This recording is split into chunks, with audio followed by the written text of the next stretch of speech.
Listo. Entonces voy a orar. Em, Vamos a orar, vamos a poner este espacio en manos del Señor. Venimos a buscarlo a Él. Así que, Padre Celestial, te damos gracias, Señor, por esta noche. Señor, te damos gracias por este espacio. Señor, te damos gracias por cada persona que está aquí. Señor, hoy te pedimos que, Espíritu Santo, tú seas moviéndote en medio nuestro, Señor. Te pedimos que quites todo afán, toda preocupación, toda turbación en nuestra alma, Señor, toda inquietud. Hoy, Señor, queremos serenarnos, Señor, y entregar delante de ti toda carga, toda molestia, cualquier cosa que quiera venir, Señor. Nos negamos a ella y ponemos nuestros ojos en ti. Te pedimos, Señor, que tú traigas paz, que tú traigas calma a nuestros corazones, Señor. Hoy te entregamos este espacio, este momento, Señor, para escuchar lo que tú nos quieres hablar, Señor, desde el cielo, para que tú nos guíes, para que seas tú el maestro, Señor, para que inspires tú cada palabra, cada intervención, Señor. Hoy queremos, Señor, comprender y vivir, Señor, nuestra vida con propósito, un propósito mayor, Señor. Hoy te pedimos que tu Espíritu sea guiándonos. Espíritu Santo, ven a este lugar, ven a este lugar, Señor. Llena cada espacio, llena cada lugar en el que mis hermanos se encuentran, Señor. Ayúdanos a recibir de ti lo que tú quieres entregarnos hoy. Hoy te pedimos, haznos sensibles a tu presencia. Quita en el nombre de Jesús todo espíritu de distracción, todo espíritu de angustia, de preocupación.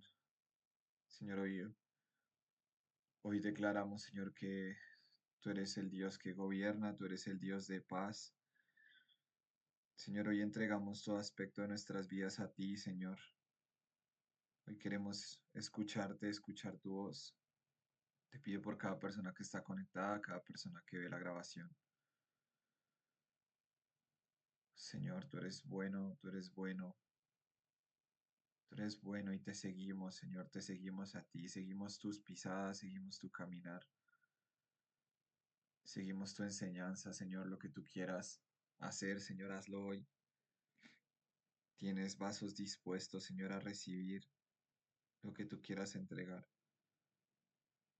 Quita toda inseguridad, Señor, que pueda haber en nuestros corazones. Obra nuestras vidas, Señor, y ayúdanos a tener una esperanza mayor. Siempre vivir con una esperanza mayor, Señor. Una esperanza más grande, Señor. Guarda nuestros corazones para ti, Señor. Te vemos, Señor, hoy entramos al trono. Te pedimos que perdones todo pecado, que nos limpies, Señor, de toda incredulidad, de toda maldad, de toda rebeldía, Señor. Sana hoy por la sangre de Cristo, Señor. Hoy entramos a ese lugar, Señor, que por milenios fue reservado para unos pocos y hoy tú lo has abierto para todos, Señor. Hoy entramos a ese lugar, Señor, y sabemos que tú nos escuchas hoy. Te pedimos, Señor, resignifica nuestras vidas al completo. Danos una enseñanza fresca que nos reoriente, Señor, que nos dé propósito y significado eterno para ti, Señor. Te amamos, te entregamos este espacio. Tú eres digno, tú eres bueno, tú eres grande, Señor. Te pido, Señor, aún toda dolencia física que tú la sanes en este momento. Te buscamos a ti, Señor. Espíritu Santo, haznos sensibles a ti. Tú eres el dueño de esta reunión, tú eres el dueño de cada vida.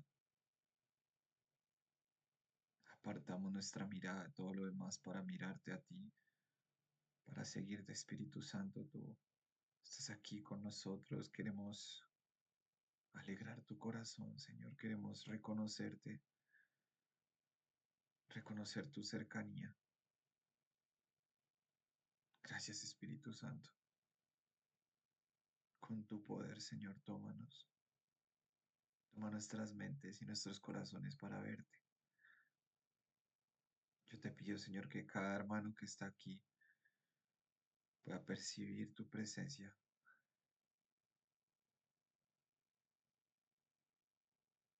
pueda percibir tu presencia. Hoy te honramos, Señor, queremos honrarte. En el nombre de Jesús. Amén. Bueno, mis chicos queridos. Ay, Señor, gracias. Eh, Qué chévere que estén acá. Dios los bendiga. Dios bendiga sus corazones, como recién estaba diciendo.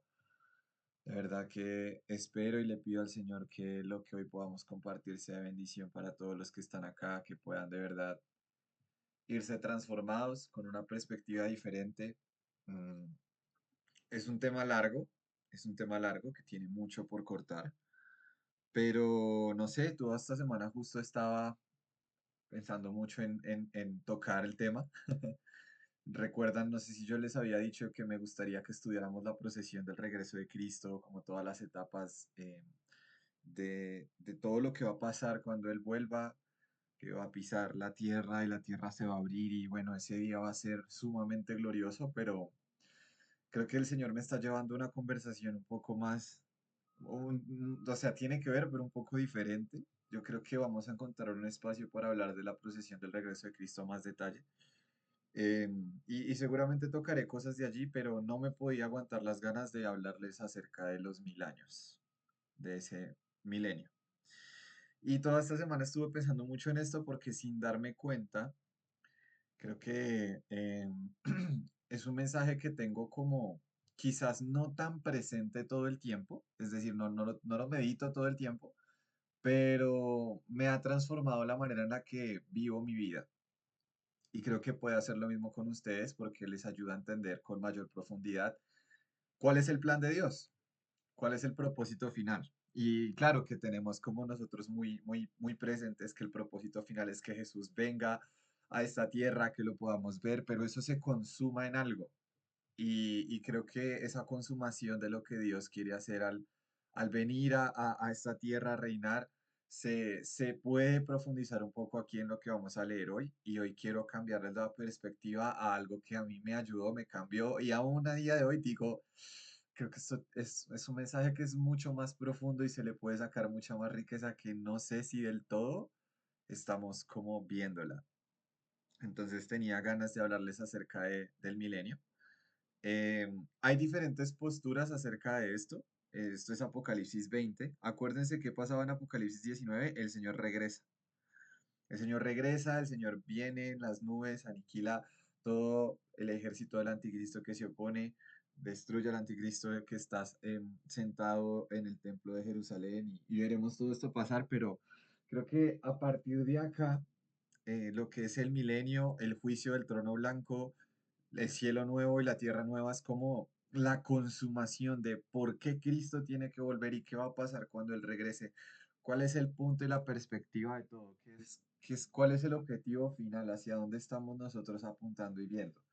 Justo esta semana estuve pensando mucho que ayuda mucho y de hecho algo que permite que la iglesia perseguida en diferentes partes del mundo persevere tanto es que ellos tienen sus ojos fijos en la eternidad.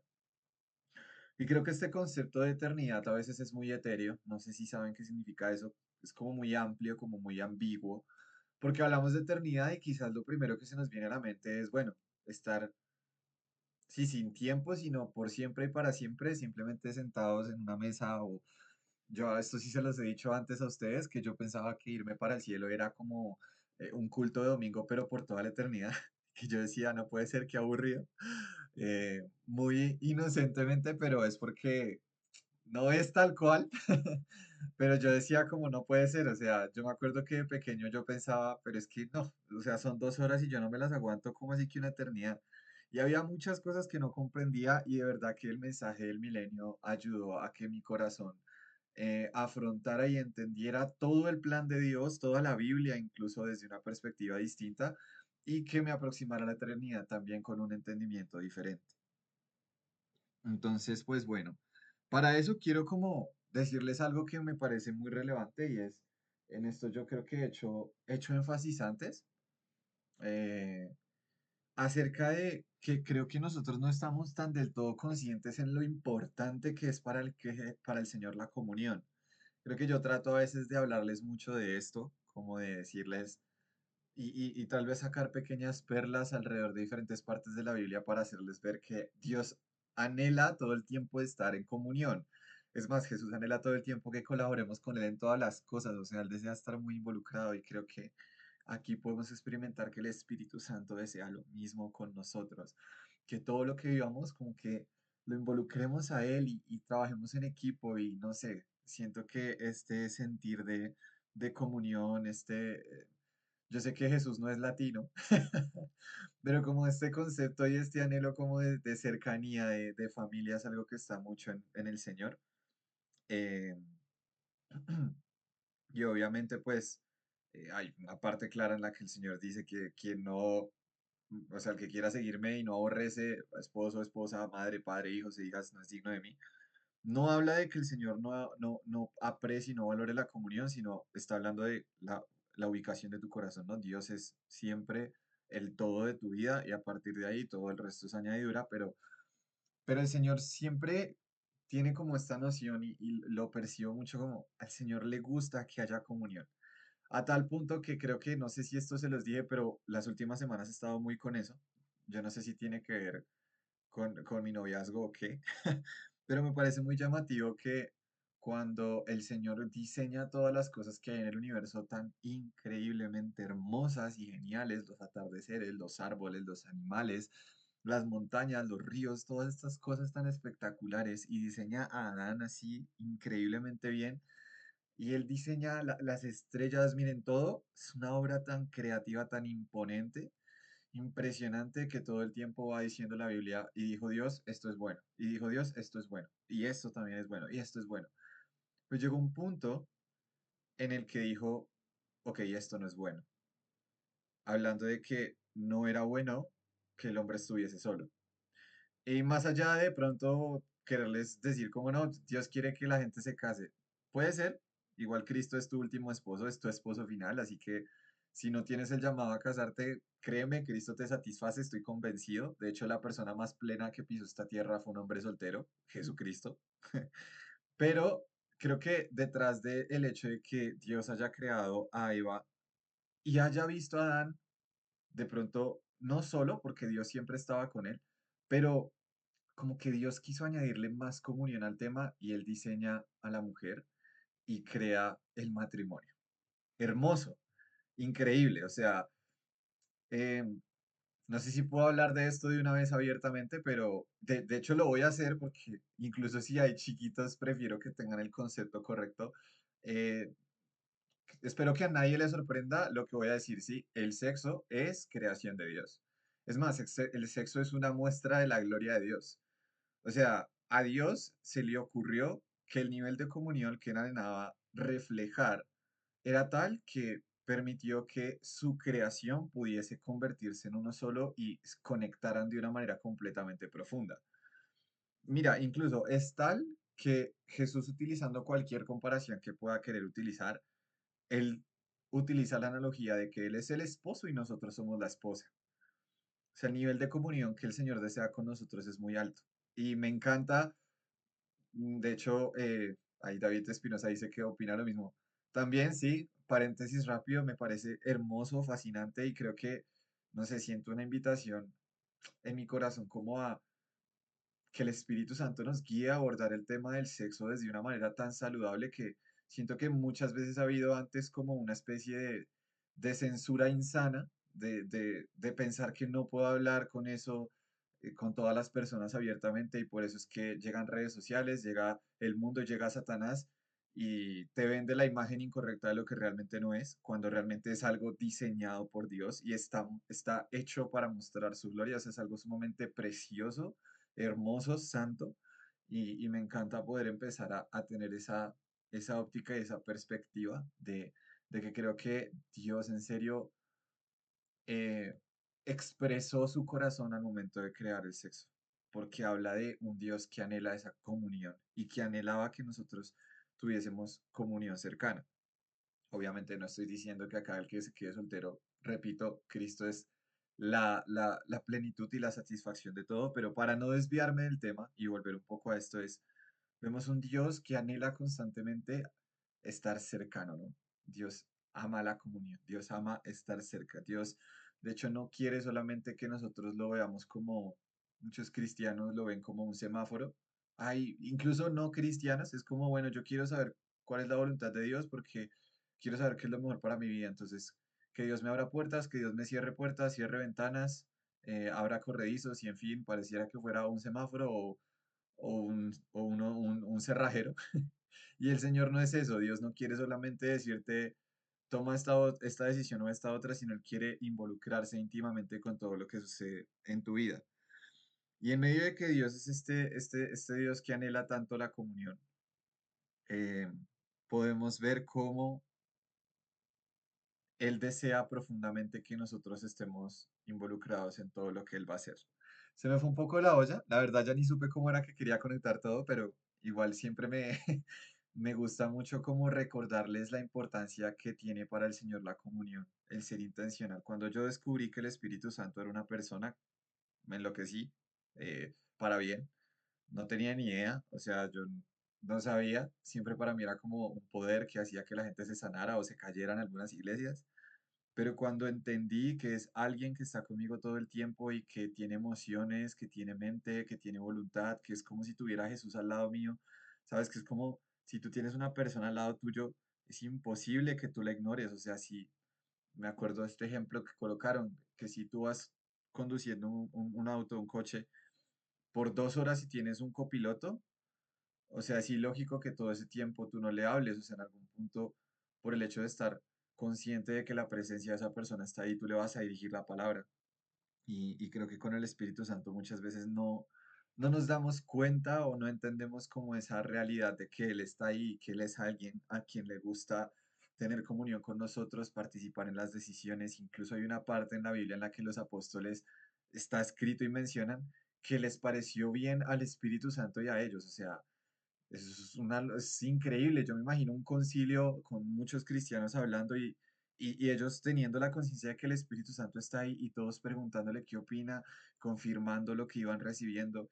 Y no sé, tengo como esta noción de hacerles ver que desde ya el Señor es un Dios que anhela mucho tener comunión con nosotros. Tanto que, pues en Primera de Corintios 6, creo que eso lo leímos la semana pasada, habla acerca de que, no sé si fue aquí o en el otro curso, de que es tanto que el Señor decide de todas las, o sea, siendo un Dios ilimitado, o sea, incontenible, grande, eterno en tamaño y en poder, no sé cómo, pero decide hacerse contenible al punto en el que en- viene a habitar dentro de nosotros y hace de nuestro cuerpo su templo. O sea, el anhelo de Dios por comunión es una cosa que a mí me toca el corazón un montón porque creo que a veces no termino de honrar esa parte en el sentido de que no sé qué tanto como que soy consciente y busco y tengo esa comunión constante con Él y simplemente converso con Él de las cosas del día y hablo y lo escucho y comparto con Él mis comidas y comparto con Él películas, no sé, como anhelo que podamos cada vez más nosotros ser íntimos con el Espíritu Santo. Em, pero todo esto pues condensa en lo que va a pasar en Apocalipsis 20 y es que el Señor desea que nosotros tengamos una comunión eterna con Él y para eso Él tiene preparados varias cosas. Em, Voy a pasar ahora entonces a que podamos revisar un poco Apocalipsis 20. Como les dije, este tema del milenio, de los 1000 años, me cambió mucho la perspectiva de entender realmente qué es lo que Jesús quiere hacer y ayudó a que mi vida fuese muy transformada en, en incluso cambiar las cosas como yo las suelo vivir ahorita, con una perspectiva distinta. Bueno, entremos en materia porque acá yo me quedo hablando de los paréntesis y no seguimos.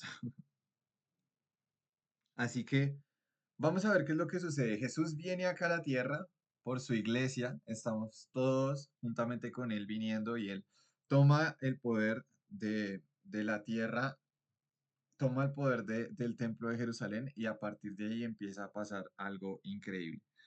Entonces, no sé quién me quiere ayudar a leer el versículo 1, 2 y 3.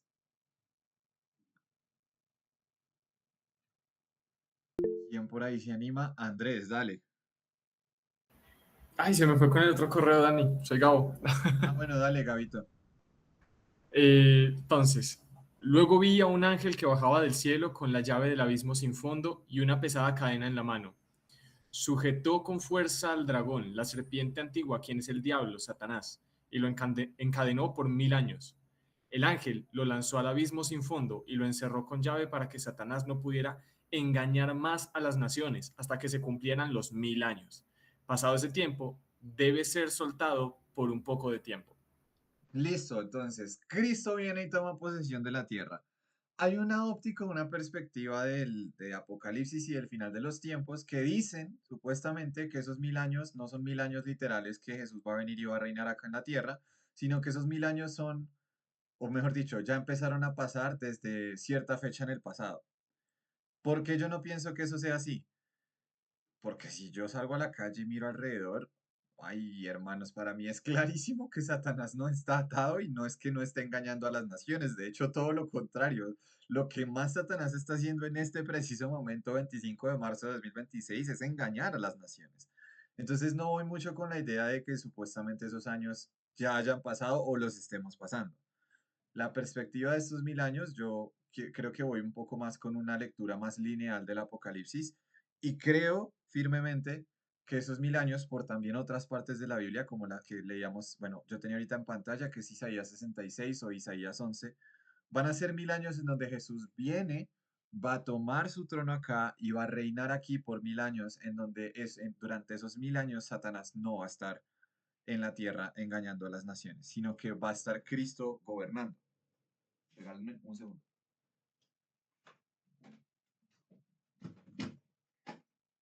Listo. Entonces, y lo que dice acá es que el ángel bajaba con la llave del abismo sin fondo y una pesada cadena en la mano, lo sujeta y lo encadena por 1000 años. Dice que el ángel lo lanzó al abismo sin fondo y lo encerró con llave para que Satanás no pudiera engañar más a las naciones hasta que se cumplieran los 1000 años. O sea, por esos 1000 años, ¿qué va a pasar? Nosotros vamos a ser establecidos en tronos, pero ya vamos a ver eso en el siguiente versículo. Y Satanás no va a estar para engañar a las naciones. No van a ser engañadas por Satanás, sino que Jesucristo va a establecer su trono desde Jerusalén. Entonces dice que pasado ese tiempo debe ser soltado por un poco de tiempo. ¿Cómo así? ¿No se supone que Jesús viene y Satanás va de una vez al infierno y nosotros al cielo y se acabó? Yo siempre creí esto. Te tengo noticias. No, la Biblia no lo menciona así. Lo que va a suceder es que Jesús viene a esta tierra, gobierna por 1000 años en donde Satanás no está encadenado, pero todavía él no se va al infierno. Es más, incluso todas las personas no van al infierno, están en el lugar de tormento, que es un lugar que Jesús mencionó cuando en Lucas habla acerca de lo que sucede con Lázaro y el hombre rico. No sé si se acuerdan de esa historia quienes la hayan leído. Lázaro era un hombre pobre que vivía con llagas en su cuerpo, fue salvo, fue llevado al paraíso y el hombre rico que nunca tuvo misericordia de nada fue echado al lugar de tormento. Entonces, ¿cómo así, Daniel, que Jesús viene y no, o sea, Jesús vino y ya y se acabó todo, ¿no? ¿Cómo así que no? Pues no, chicos. La realidad bíblica es que todavía no va a pasar eso. Vamos a seguir leyendo y ya vamos cortando a lo que quiero que vayamos. Un versículo del cuatro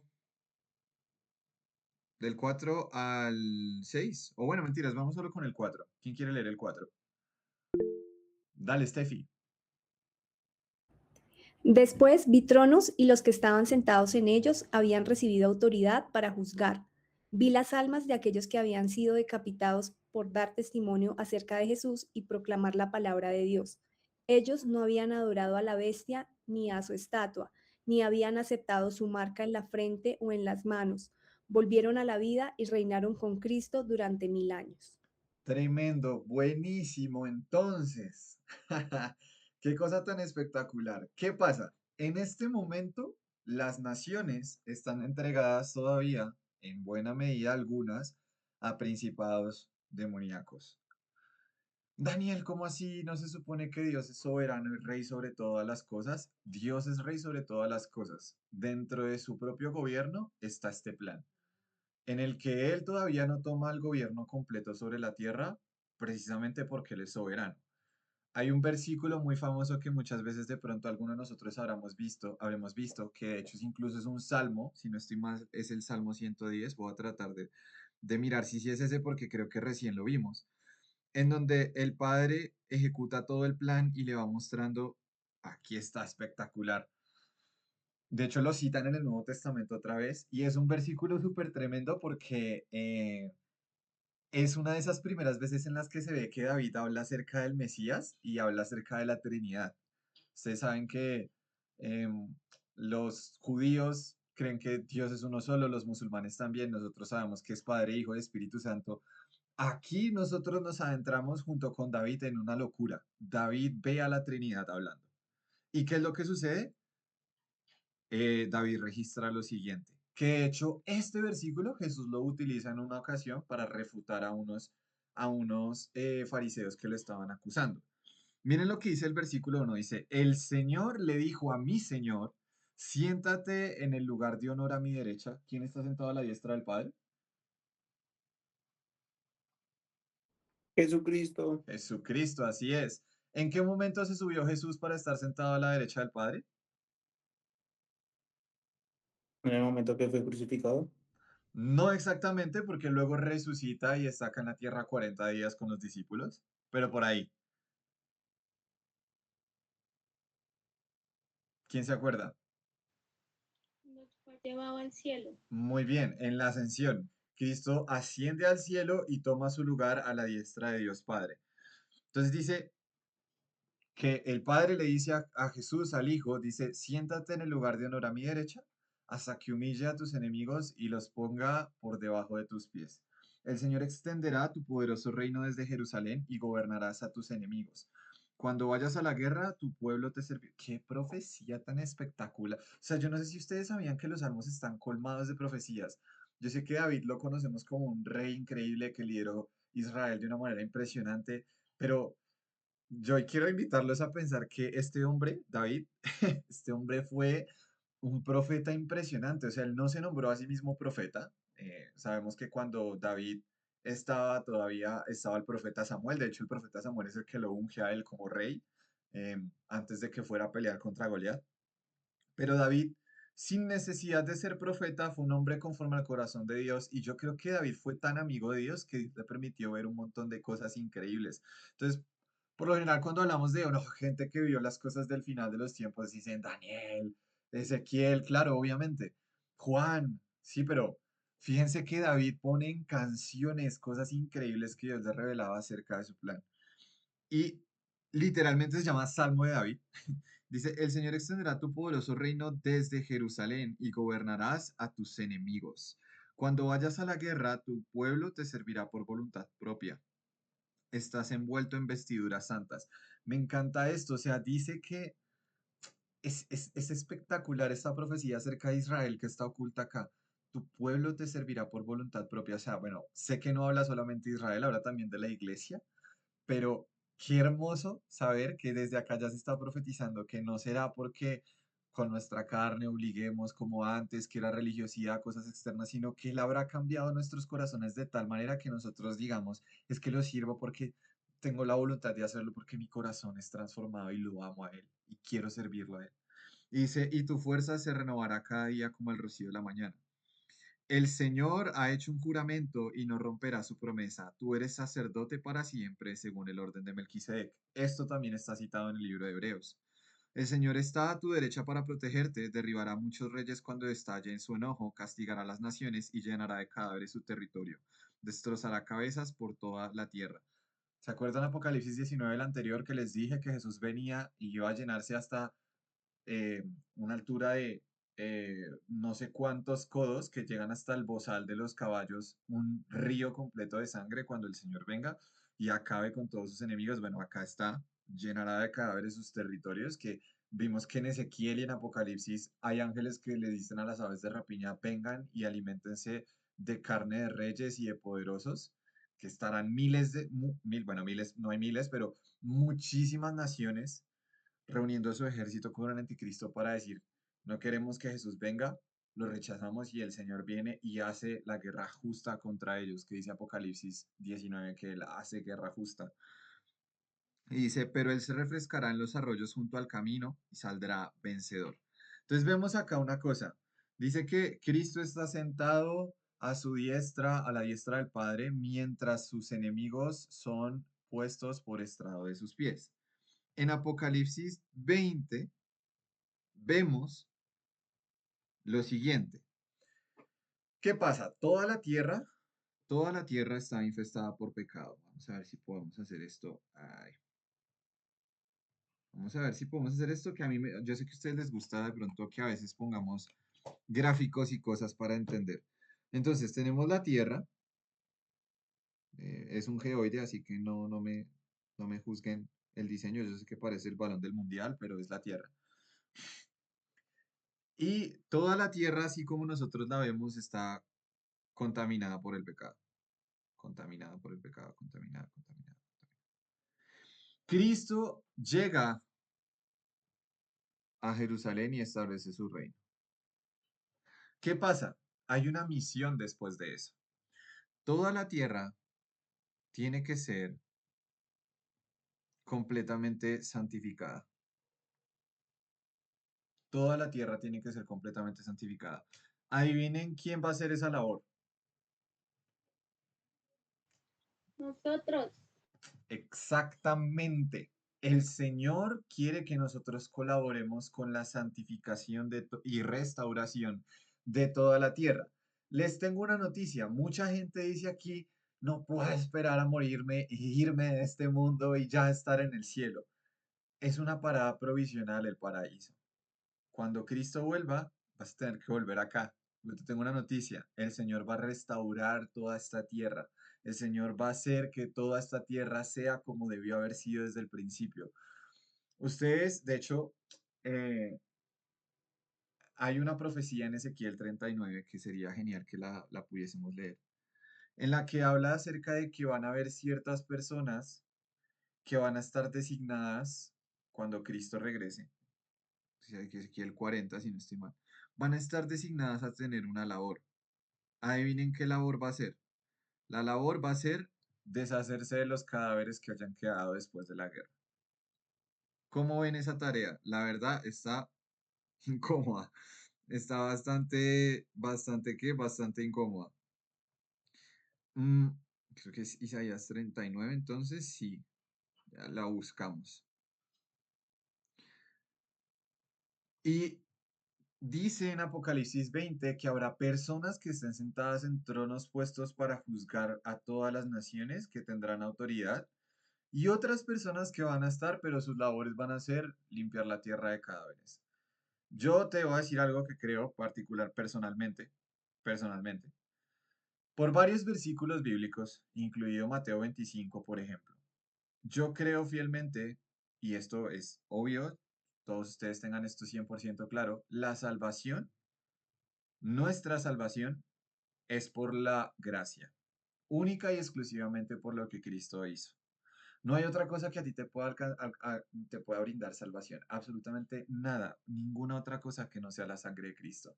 Pero ¿cuántos saben acá que las recompensas que hay en el milenio son por las obras que nosotros hayamos hecho aquí en la tierra y la fidelidad que hayamos tenido al llamado que Dios pone en cada uno de nosotros? Eso también es una realidad. De hecho, vemos todo el tiempo que Pablo veía y decía, en cuanto a mí, me espera la corona de justicia, que no está dada solamente a mí, sino a todos aquellos que aman su venida. Lo dice a Timoteo. O habla acerca de las coronas que van a recibir aquellos que hayan sido fieles.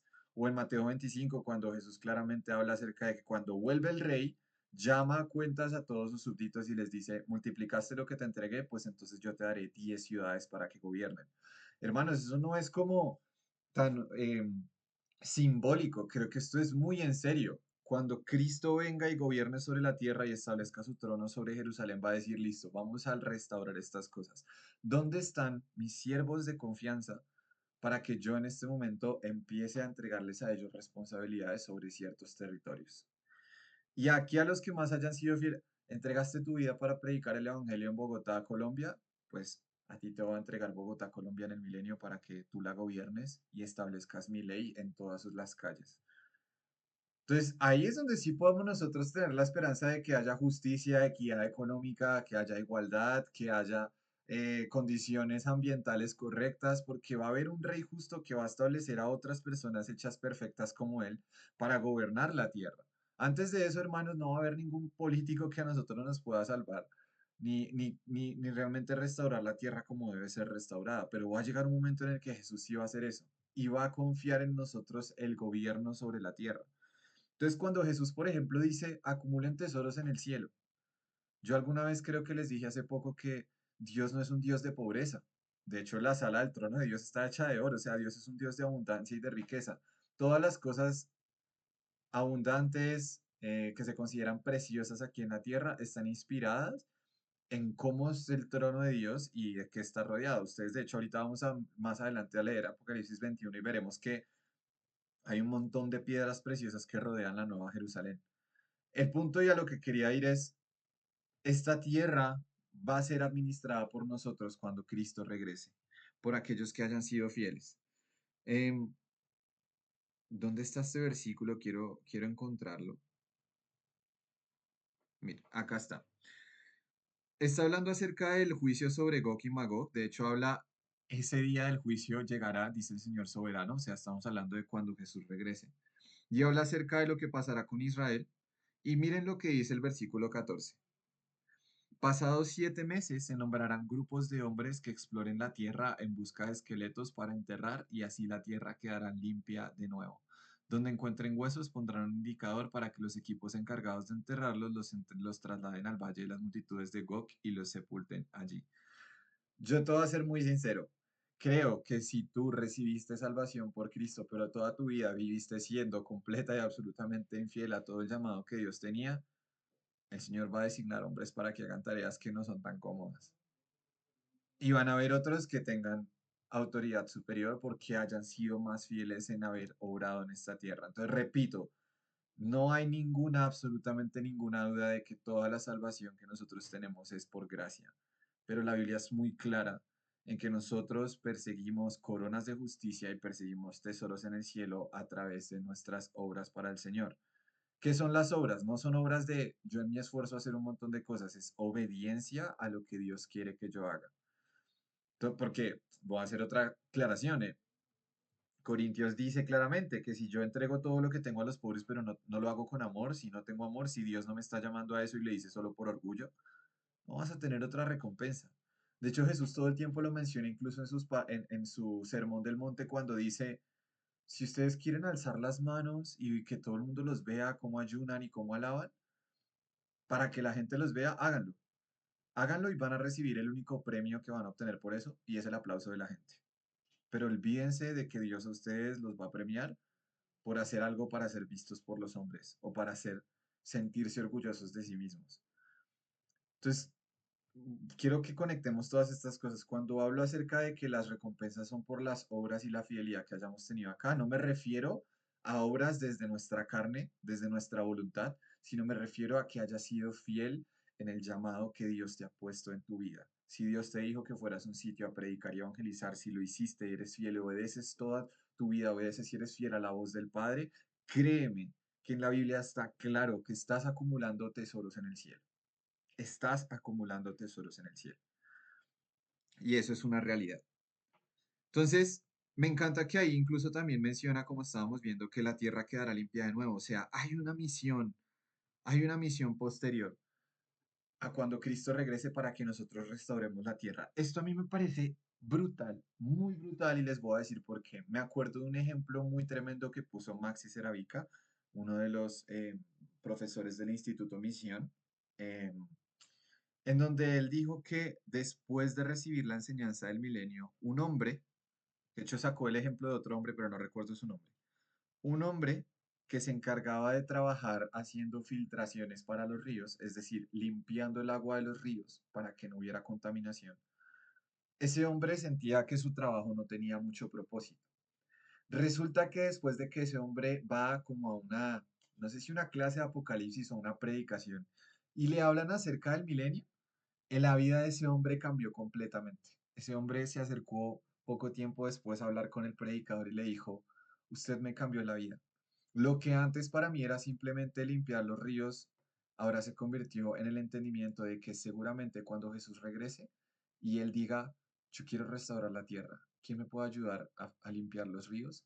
Yo puedo levantar la mano y decirle, Jesús, toda mi vida aquí en la tierra estuve trabajando siendo limpiador de ríos para que ahorita que tú estás gobernando, tú me puedas delegar esa tarea y yo la pueda hacer. Y a partir de ese momento, ese hombre empezó a hacer su trabajo común y corriente de aquí en la tierra con una óptica diferente. Y se cumplió esa palabra que dice que aquellos que trabajan háganlo de buena gana como para el Señor.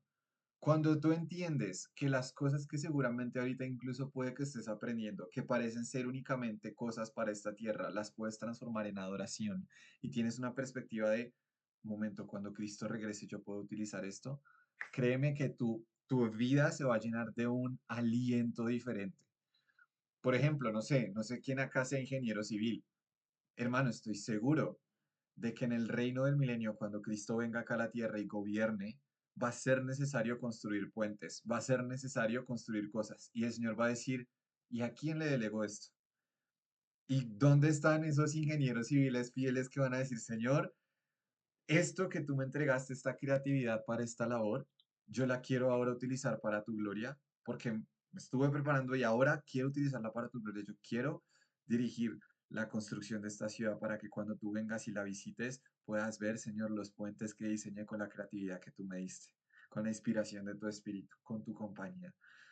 Y me encanta mucho esto, de las primeras palabras que yo recibí, me acuerdo, fue estando en el colegio. Nunca se me olvida, yo no sé por qué, no se me olvida. Nos la dio una profesora de matemáticas. Fue muy extraño para mí, pero nos la dio una profesora de matemáticas y se me quedó grabado en la cabeza. Miren esto. Dice, luego el Señor le dijo a Moisés, mira, he escogido específicamente a Bezalel, el hijo de Uri, nieto de Hur, de la tribu de Judá, y lo he llenado de ¿qué?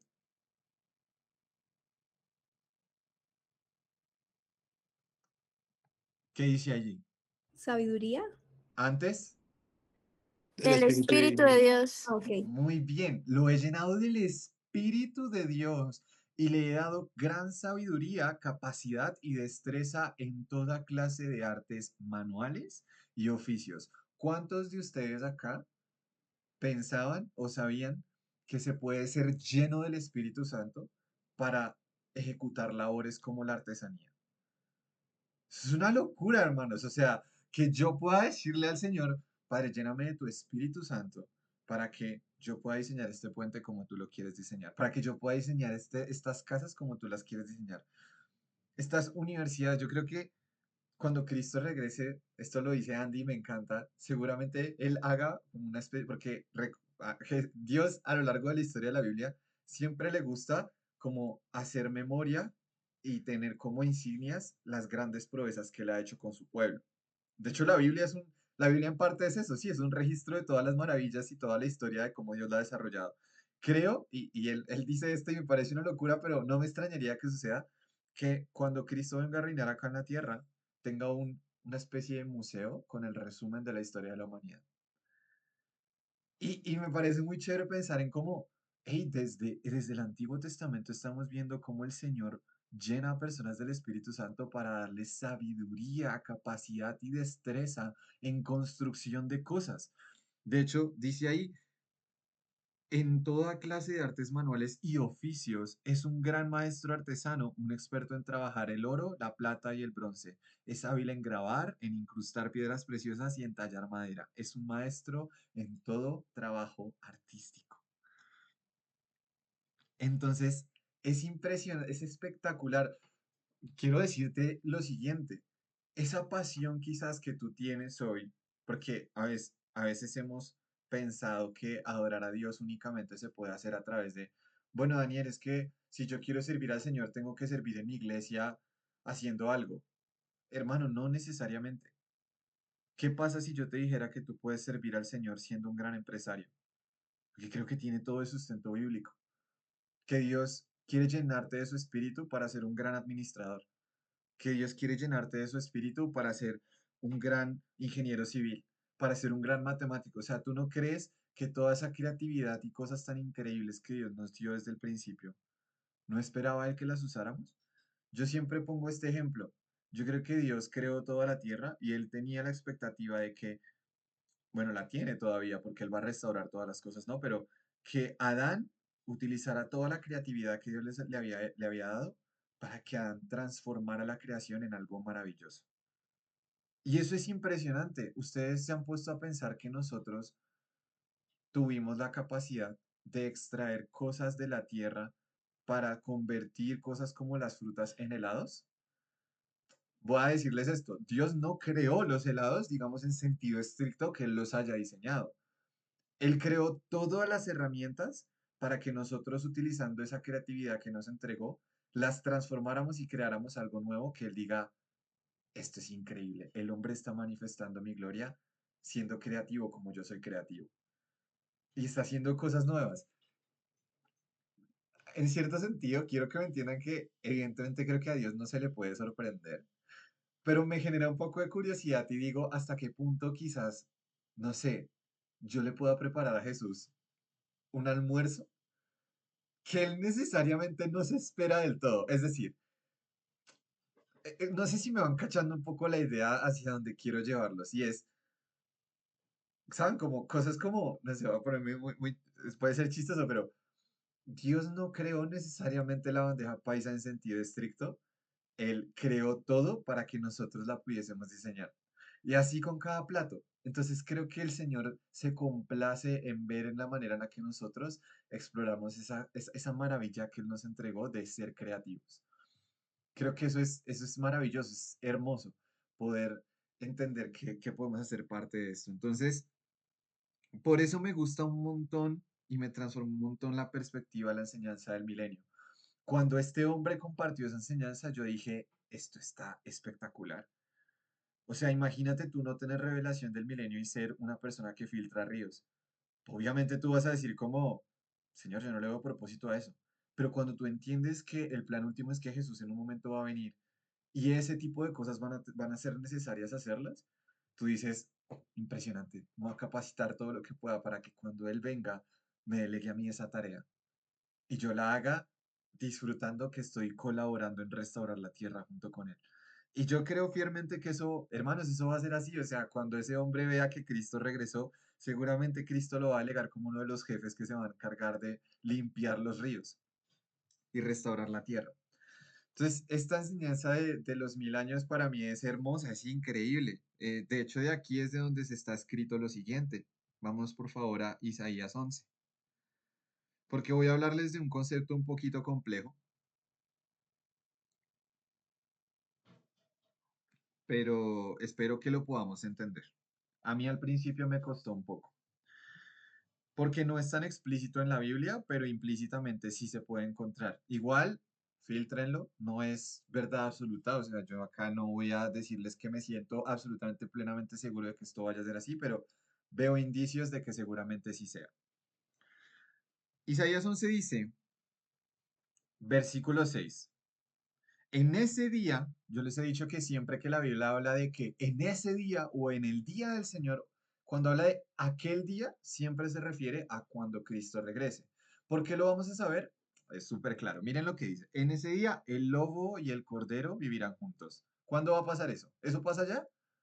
Ni locos, hermanos. Eso va a pasar cuando Cristo regrese. Dice, el leopardo se echará junto al cabrito, el ternero y el potro estarán seguros junto al león, y un niño pequeño los guiará a todos. El Señor va a restaurar las cosas a como eran al principio. Los animales van a ser dominados por la humanidad sin problema alguno otra vez. El Señor va a traer restauración a eso. Dice, la vaca pastará cerca del oso. ¿Dónde están esos animales? Aquí en la tierra. El cachorro y el ternero se echarán juntos, y el león comerá heno como las vacas. Esto me parece curioso, que la Biblia dice que el león dejará de comer carne y comerá heno. Dice, el bebé jugará seguro cerca de la guarida de la cobra.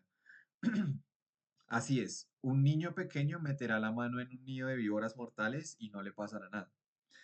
En todo mi monte santo no habrá nada que destruya o haga daño, porque así como las aguas llenan el mar, así también la tierra estará llena de gente que conocerá al Señor. Hay una canción preciosa de Marcos Barrientos que dice, comienza diciendo como, será llena la tierra de su gloria, se cubrirá como las aguas cubren el mar y todo esto.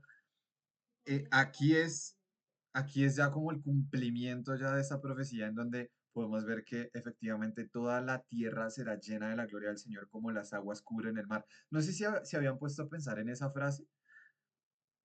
¿Cómo las aguas cubren el mar? Por completo, o sea, el mar no se entiende sin que las aguas estén cubriéndolo totalmente. O sea, así como las aguas cubren toda la parte que nosotros entendemos como mar, así toda la tierra será llena de la gloria del Señor. Dice, en ese día, el heredero del trono de David, ¿quién es? Jesucristo. Amén, Jesucristo será estandarte de salvación para el mundo entero. Las naciones se reunirán junto a él y la tierra donde vive será un lugar glorioso. En ese día el Señor extenderá su mano por su segunda vez para traer de regreso al remanente de su pueblo. Creo que aquí sí claramente habla acerca de Israel. De hecho, miren, va a decir lo siguiente, reunirá a los desterrados de Israel. Hermanos, es imposible que hayan personas que piensen que Dios descartó completamente a Israel de su plan, cuando hay tantas profecías que hablan de que en ese día el Señor lo restaurará. Lo que no sabían ellos es que con su restauración, o más bien previo a su restauración, sino con su caída, el Señor iba a restaurar a los gentiles que somos nosotros. Pero cuando el Señor restaure a la plenitud de los gentiles, ¿qué va a pasar? Romanos 11 dice, y entonces todo Israel será salvo. Hay un remanente del pueblo de Dios que va a recibir las promesas que Dios hizo a Abraham. No, sé que yo a veces de pronto repito mucho esto, pero es que la Biblia lo dice, o sea, yo no puedo, no podemos, no, o sea, estamos leyendo tal cual lo que el Señor promete. Entonces dice, juntará al pueblo disperso de Judá desde los confines de la tierra, nos está hablando de que seguramente en ese momento judíos estén dispersos por todo el mundo. ¿Por qué va a pasar esto? La gran tribulación. Va a ser muy duro, muchos van a huir. De hecho, Jesús dijo en Mateo 24, huyan, huyan y no miren atrás, como la mujer de Lot, no miren atrás, salgan, corran, no vuelvan, ojalá que no sean sábado, ojalá que no estén embarazadas, y habla de que huyan. Entonces acá dice, bueno, Cristo regresa y ahora todos pueden volver a Jerusalén. Dice, juntará al pueblo disperso de Judá desde los confines de la tierra, entonces por fin terminarán los celos entre Israel y Judá y dejarán de ser rivales. Unirán sus fuerzas para caer encima de Filistea al occidente, juntos atacarán y saquearán a las naciones y todas al oriente. Ocuparán las tierras de Edom y de Moab, y Amón los obedecerá. Habla acerca de esta reconquista del territorio de Israel que el Señor va a hacer cuando Él vuelva y Él será rey de ese territorio. Sigue diciendo, el Señor abrirá un camino seco a través del Golfo del Mar Rojo, moverá su mano sobre el río Éufrates y enviará un poderoso viento para dividirlo en 7 corrientes de manera que se podrá cruzar a pie con facilidad. Abrirá una carretera para el remanente de su pueblo, el remanente que viene de Asiria, tal como lo hizo por Israel hace mucho tiempo cuando regresó de Egipto. Promesas espectaculares acerca de cómo se va a ver ese milenio. Vamos a seguir leyendo acá.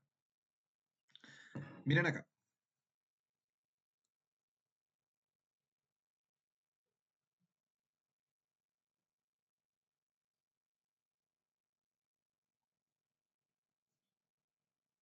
Uf, no sé si leerlo todo, porque está muy bueno.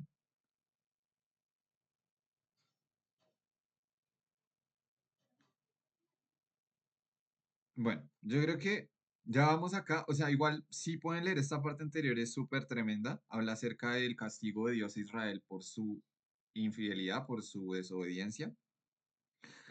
Entonces, pues podemos entender un poco más que el Señor mismo es el que está permitiendo que esa tribulación grande les llegue a ellos.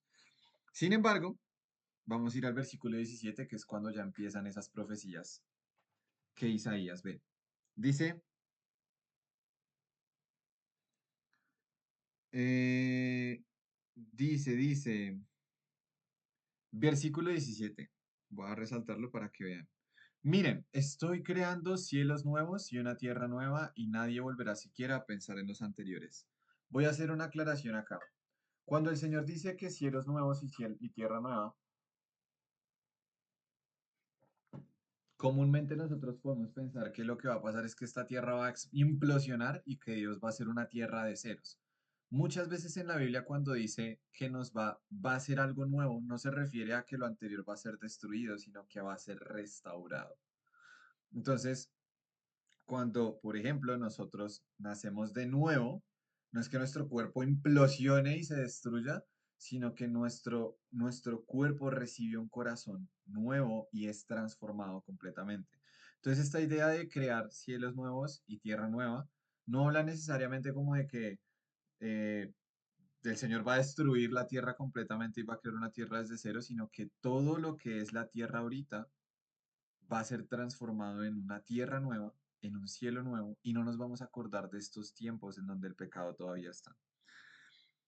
Es mucho el corazón de Dios. Fíjense que Dios no es necesariamente un Dios que destruye, sino es un Dios que restaura. Dice, alégrense, regocíjense para siempre en mi creación, y miren, yo crearé una Jerusalén que será un lugar de felicidad, y su pueblo será fuente de alegría. Me gozaré por Jerusalén y me deleitaré en mi pueblo, y el sonido de los llantos y los lamentos jamás se oirá en ella. Claramente está hablando de cuando Jesús vuelva. Dice, los bebés ya no morirán a los pocos días de haber nacido, ni los adultos morirán antes de haber tenido una vida plena. Aquí hay una clave bien importante. ¿No se habían puesto a pensar que este versículo dice que vaya a haber gente en el milenio que todavía muera? Sé que este concepto de pronto es muy nuevo para todos. Cuando yo lo escuché por primera vez casi me vuela la cabeza y no lo entiendo completamente todavía, pero se los presento y lo dejo abierto a que ustedes pues lo disiernan y sigamos leyendo juntos para entenderlo. Maro dice, no entendí. En este versículo se está hablando acerca de cuando las cosas sean pues restauradas en el milenio, cuando Cristo regrese y nosotros somos arrebatados con él y te recibimos un nuevo cuerpo. La Biblia está diciendo que cuando eso pase, los bebés ya no van a morir a los pocos días de haber nacido y los adultos no van a morir antes de haber tenido una vida plena. Está hablando de que va a haber gente que todavía muera. ¿Cómo así, Daniel? ¿No se supone que cuando Cristo regrese ya todos vamos a ser eternos? Aquí es donde quiero meterles un concepto que no quiero que se me enreden demasiado en él, pero voy a presentárselos tal como lo entiendo y si de pronto en algo estoy equivocado lo podemos estudiar y revisar juntos. Pero yo creo, según lo que hablan acerca de estos versículos, que en el final de los tiempos van a haber tres tipos de personas. Primer tipo de personas, los salvos, es decir, la iglesia. ¿Qué pasa con la iglesia? La iglesia se transforma y recibe un cuerpo como el de Cristo, que ya no puede ser tentado, que ya no puede morir, que tiene capacidades sobrenaturales. Nosotros vamos a ser transformados. Eso es el primer tipo de personas. El segundo, que es el más fácil, los reprobados, es decir, los perdidos. Los perdidos, que ya ni siquiera van a ser perdidos y no van a ser reprobados porque ya no es que estén perdidos, han rechazado completamente al Señor y es básicamente gente que recibió la marca de la bestia. Enemigos de Dios. ¿Qué creo que puede seguramente pasar? Que haya un tercer tipo de personas. Personas que en ese momento no han recibido todavía el Evangelio, es decir, no son salvos, no han escogido a Cristo plenamente, pero tampoco recibieron la marca de la bestia, y es un concepto a lo que la teología a lo largo de los años ha llamado resistentes. ¿Quiénes son los resistentes? Creo que son personas que para la época de la Gran Tribulación todavía no tenían la capacidad de poder escoger seguir a Cristo o rechazarlo, sino que simplemente permanecieron allí y no han tenido la posibilidad de conocer ningún otro reino que no sea el de Cristo. Díganme si los estoy enredando y paramos. Pero pues quería introducirles de pronto este concepto para que lo veamos de una vez. ¿Qué pasa con estos resistentes? Cuando la Biblia dice que nosotros vamos a gobernar la tierra, ¿sobre quiénes vamos a gobernar? Pues no tiene mucho sentido que diga que nosotros vamos a gobernar la tierra si no tenemos a nadie a quien gobernar. Entonces seguramente vayan a haber personas de este grupito de acá que todavía vayan a tener la capacidad de multiplicarse, es decir, que van a ser humanos comunes y corrientes, pero que no van a ser tentados porque Satanás está atado y no los puede tentar, y que conocen solamente el gobierno de Cristo, es decir, van a ser algo así como Adán y Eva en el principio. No son tentados, no son tentados, tienen cuerpos que pueden ser tentados, pero no son tentados y son personas que pues únicamente conocen el gobierno de Jesús. Ya van a ver por qué les hago la aclaración y les menciono a este tercer tipo de personas. Entonces, lo que nos dice la Biblia en cierta manera en este versículo es que estas personas incluso se va a restaurar algo que había en la antigüedad. ¿Ustedes se acuerdan cuando en la Biblia veían que esas personas antiguas como Noé vivían como 700 años?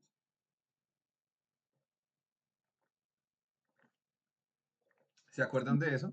Matusalén, sí. Exacto. Creo que cuando el Señor restaure toda la tierra, el impacto del pecado, que es provocar muerte más prematura, va a disminuir a tal punto que se va a cumplir lo que dice Isaías 65, que nunca más, de hecho aquí lo voy a resaltar, nunca más se considerará anciano a alguien que tenga 100 años, solamente los malditos morirán tan jóvenes. O sea, miren que la Biblia nos está hablando de que va a haber gente que muera aquí cuando ya cree cielos nuevos y tierra nueva. Estamos hablando de un contexto dentro del reino milenial, cuando ya Cristo haya regresado. Va a haber gente que va a morir, pero va a ser considerado maldito. De hecho, en Ezequiel va a haber también una aclaración que habla acerca de que en esa época ya no se va a profetizar más. No quiero enredarlos demasiado, quiero que nos quedemos un poco con los fundamentos y después seguramente profundizaremos.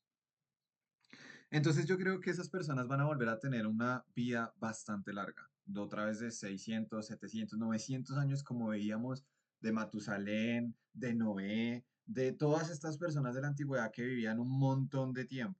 Creo que era por las condiciones de la tierra y también por el efecto del pecado. Como va a disminuir y la tierra va a ser restaurada, va a haber gente que otra vez viva harto tiempo.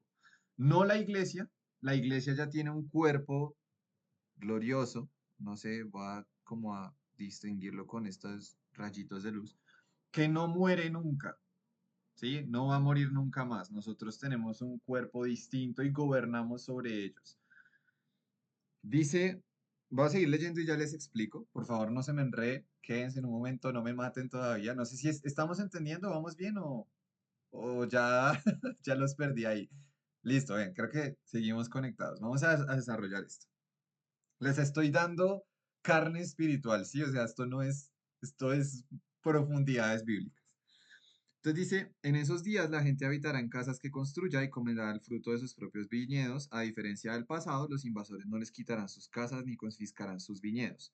Pues mi pueblo vivirá tantos años como los árboles y mis escogidos tendrán tiempo para disfrutar de lo adquirido con su arduo trabajo. No trabajarán en vano y sus hijos no estarán condenados a la desgracia, porque son un pueblo bendecido por el Señor, y sus hijos también serán bendecidos. Les responderé antes de que me llamen, cuando aún estén hablando de lo que necesiten, me adelantaré y responderé sus oraciones. Este versículo sí lo conocemos harto, de que en ese momento no ni siquiera habrá una petición en la boca cuando el Señor dirá, aquí estoy, heme aquí. O sea, el Señor va a responder ahí sí de manera inmediata cuando Él venga. Otra vez dice, el lobo y el cordero comerán juntos, el león comerá heno como el buey, las serpientes comerán polvo, y en esos días nadie será herido ni destruido en mi monte santo, yo el Señor he hablado. Teniendo en cuenta esto, que podemos profundizar en otros versículos que hablan acerca de profecías de lo que va a pasar después de que Cristo vuelva. Vamos a leer otra vez una parte de Apocalipsis 20. La voy a leer yo y ustedes me siguen, ¿listo? Entonces teníamos tronos, aquí dice, vi tronos de los que estaban sentados en ellos había recibido autoridad para juzgar, almas de aquellos que habían sido decapitados por dar testimonio acerca de Jesús y proclamar la palabra de Dios. No habían adorado a la bestia ni a su estatua, ni habían aceptado su marca en la frente o en las manos, volvieron a la vida y reinaron con Cristo durante 1000 años. Nosotros, la iglesia. Dice, esta es la primera resurrección. El resto de los muertos no volvieron a la vida hasta que se cumplieron los 1000 años. O sea, nosotros resucitamos, va a ser un tiempo plagado de iglesia y no el resto de muertos de esas personas que ya murieron, que están condenadas, no resucitan todavía. Dice, benditos y santos son aquellos que forman parte de la primera resurrección, porque la segunda muerte no tiene ningún poder sobre ellos, sino que serán sacerdotes de Dios y de Cristo y reinarán con él durante 1000 años. Otra vez repite esto. Hay una primera muerte.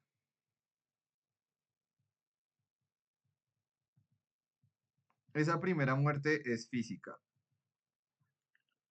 Y hay una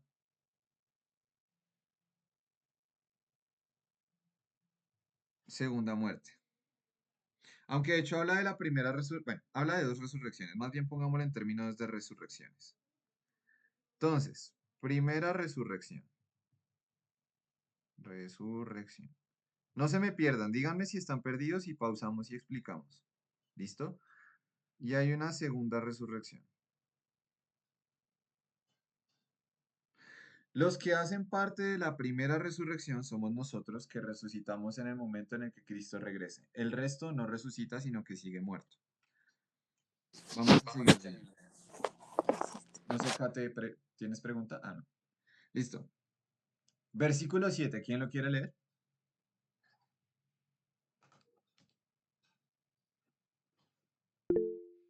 7, 8 y 9. Dale, Liz. Cuando, perdóname, es que tengo un poquito ida la voz. Dice, cuando se cumplan los 1000 años, Satanás será liberado de su prisión. Saldrá para engañar a las naciones, llamadas Gog y Magog, por todos los extremos de la tierra. Las reunirá a todas para la batalla.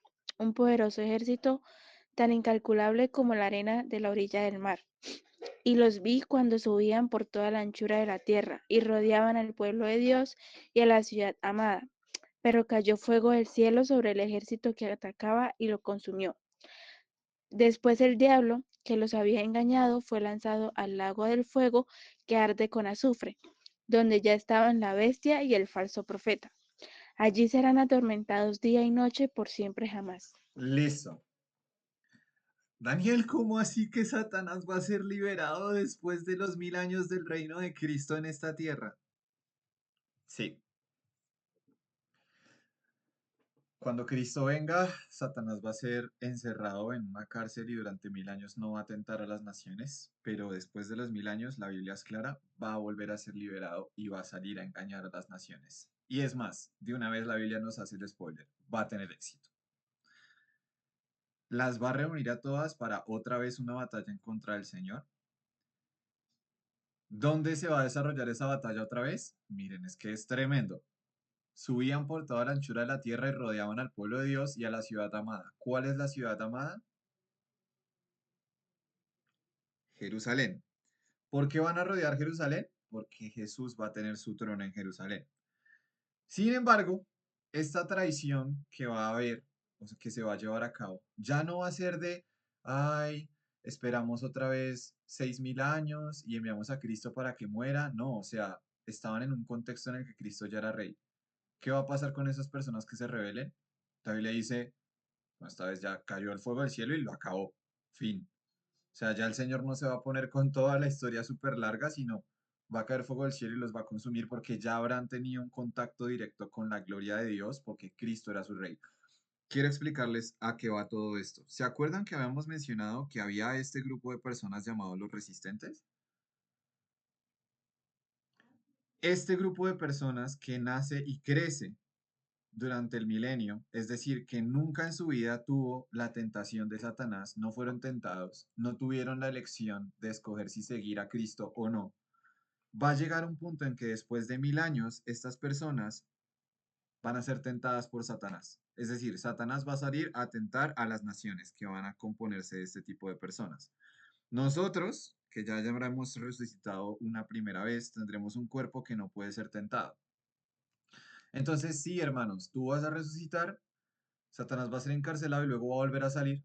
Yo me acuerdo que la primera vez que yo escuché esto, cuando Oscar nos lo enseñó, yo no tenía el contexto completo. Yo dije, no me puedo creer que me estás diciendo que yo voy a resucitar con Cristo y luego otra vez voy a sufrir tentación de Satanás. O sea, yo estaba como de no puede ser, ya no más, ya, por favor, ya como, ya dejen vivir la eternidad en paz, hasta que no conecté con estas otras partes de la escritura que hablan acerca de esas personas que todavía viven en el milenio. Y me hace mucho sentido, ¿por qué? Porque así como Adán y Eva fueron tentados y tuvieron que escoger si Dios o Satanás, escogieron Satanás y padecieron, todos nosotros en algún punto de nuestras vidas hemos tenido que escoger seguir a Cristo o rechazarlo. Y estas personas no van a ser diferentes. estas personas también van a tener que escoger. Entonces va a llegar un punto en el que, como también alguna parte de la Biblia lo dice, la historia se repite. Llega Satanás a ese hermoso jardín del Edén, que no va a ser solamente una ubicación, sino va a ser la tierra entera. Un hermoso jardín del Edén en el que habremos convertido la tierra, donde Cristo ya va a estar reinando. Son personas que van a conocer acerca de su gobierno, van a conocer acerca de toda la historia, porque para eso estamos nosotros, para gobernar y enseñarles a estas personas acerca de eso. Y lastimosamente van a haber muchos de ellos que van a tener por primera vez en toda su vida la elección. Va a salir la serpiente y les va a decir, dale, come el fruto. ¿Tú sabías que ese gobernante que está ahí, que se llama Jesús, en realidad papá, y va a utilizar sus engaños para otra vez tentarlos? Y muchos de ellos van a decir, ¿sabes qué? Yo le creo a este hombre que acaba de ser liberado de la cárcel. Ese Jesús, como que sí es malo. Y van a hacer guerra contra el Señor. ¿Pero qué va a pasar? Que el Señor simplemente va a decir, no más, hace llover fuego del cielo y se acabó. Después de eso, seguramente de este grupo de acá vayan a haber personas que fielmente digan, no, yo sí permanezco con Cristo, no me voy a dejar engañar. Que así como van a hacer lo que Adán debió haber hecho desde un principio, haberle dicho a Satanás, deja de hablar con mi mujer y vete de acá, y nos hubiéramos ahorrado todo esto. Pero bueno, el Señor tiene sus planes, Él es soberano, pero va a haber muchos que van a ser engañados. De hecho, dice que Satanás va a tener un poderoso ejército tan incalculable como la arena de la orilla del mar. O sea, muchas de las personas que estén presentes en ese reino del milenio, de estos de acá, van a ser engañados para hacer guerra contra el Señor. Después de esto, ya va a ser como, listo, ahora sí ya no más, se acabó. Después el diablo que los había engañado fue lanzado al lago de fuego que arde con azufre, donde ya estaban la bestia y el falso profeta. Allí serán atormentados día y noche por siempre jamás. Versículo 11 dice, y vi un gran trono blanco y el que estaba sentado en él. La tierra y el cielo huyeron de su presencia, pero no encontraron ningún lugar para esconderse. Vi a los muertos, tanto grandes como pequeños, de pie delante del trono de Dios. Los libros fueron abiertos, entre ellos el libro de la vida. A los muertos se les juzgó de acuerdo a las cosas que habían hecho, según lo que estaba escrito en los libros. El mar entregó sus muertos, y la muerte y la tumba también entregaron a sus muertos, y todos fueron juzgados según lo que habían hecho. Entonces la muerte y la tumba fueron lanzadas al lago de fuego. Este lago de fuego es la segunda muerte.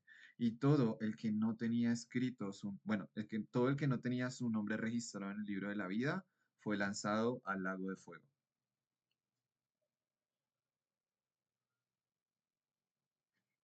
Desenredemos esto un poco más.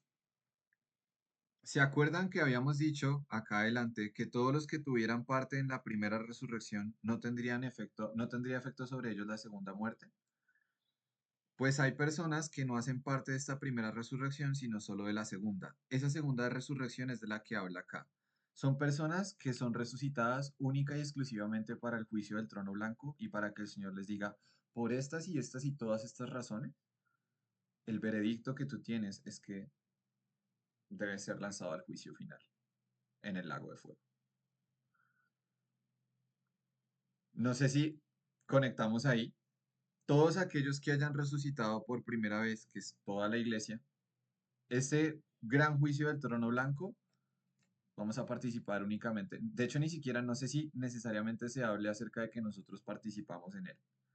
Pero ese juicio final del trono blanco, lo que va a hacer Jesús es decir, ahora te resucito para que tú te des cuenta de todas las razones por las cuales vas a ser juzgado y vas a ir al lago de fuego, en donde ya están eh, el diablo, la bestia y el falso profeta. Decidiste seguirlos, allá es tu paradero. Y nosotros, que somos participantes de la primera resurrección, pues no seremos resucitados por segunda vez o en esa segunda resurrección, pues porque ya estamos resucitados. No sé si entienden. Denme ahí like si entienden, dislike si no entienden y volvemos a repasar. ¿Cómo estamos? ¿Bien? ¿Entendimos? ¿No entendimos? Si no entendieron, por favor, digan, por favor, es el momento. Listo, entonces, primera resurrección. Maro dice no. Gracias, Maro. Entonces, primera resurrección. Nosotros, cuando Cristo regresa.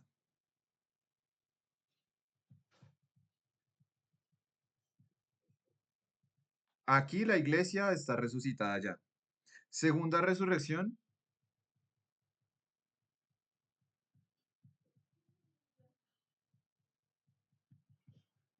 Listo. Lo que dice la Biblia es que si tú resucitaste acá, la segunda muerte, que la segunda muerte pasa acá, o sea, esta segunda resurrección es para que la gente sea enviada a la segunda muerte. ¿Cuál es la primera muerte? La muerte física, por esa pasamos todos. Pero la segunda muerte, ¿cuál es? La que sucede después de la segunda resurrección. Entonces, todos los que participen de la primera resurrección, que es cuando Cristo regresa, ¿que quiénes somos? Toda la iglesia, porque dice que los muertos en Cristo regresan de sus tumbas. Entonces nosotros resucitamos, esa primera resurrección cuando Cristo regresa, hacemos parte de ella. Y nosotros pues no hacemos parte de la segunda resurrección porque pues no estamos resucitando acá, nosotros ya estamos acá vivos. Aquí es cuando Jesús resucita solo a aquellos que se perdieron para juzgarlos y enviarlos a la segunda muerte. Entonces, ¿se acuerdan que acá dice, aquí más arribita dice que, ¿dónde está? Que el resto de los muertos no resucitaron hasta que se cumplieron los 1000 años. En esos 1000 años, exacto, los reprobados y los resistentes que hayan traicionado al Señor. En esos 1000 años, nosotros no vamos a tener ni pecadores, porque esas personas no van a ser pecadores. Los resistentes no van a conocer el pecado todavía, porque no crecieron en un contexto donde hubiese tentación. Ellos no van a ser como Adán y Eva, están en el reino, en el jardín del Edén, donde Cristo reina y Él es el gobernante. Entonces no va a haber pecado en ese momento. Pero va a llegar un punto en el que Satanás va a volver a resucitar, bueno, no a resucitar, perdón, discúlpenme, no se enreden, a ser liberado de su cárcel para tentar a estos, y muchos de esos traicionarán al Señor. Y ellos van a ser partícipes de la segunda resurrección junto con esos reprobados para participar en el juicio del trono blanco. Y ese es un juicio en donde, como dice acá, van a ser juzgados por sus obras. Entonces el Señor va a decir, esta es la lista de cosas que hiciste, que pensaste, que llevaste a cabo, que en este momento hacen parte del juicio por el cual tú en este momento eres lanzado al lago de fuego. Nosotros, aquí sí, discúlpenme, de pronto no tengo la mayor precisión. No sé si nosotros seremos partícipes de ese juicio del trono blanco, porque lo que dice es que van a ser juzgados es aquellos a quienes el mar entrega a sus muertos, la muerte entrega a sus muertos. Ningún cristiano va a estar ahí porque ya habremos resucitado. Entonces, según lo que yo leo acá es únicamente aquellos que son reprobados van a resucitar, los resistentes que hayan traicionado van a resucitar y resucitan es para ser parte de ese juicio del trono blanco en donde el Señor dice, por estas razones te quedas afuera.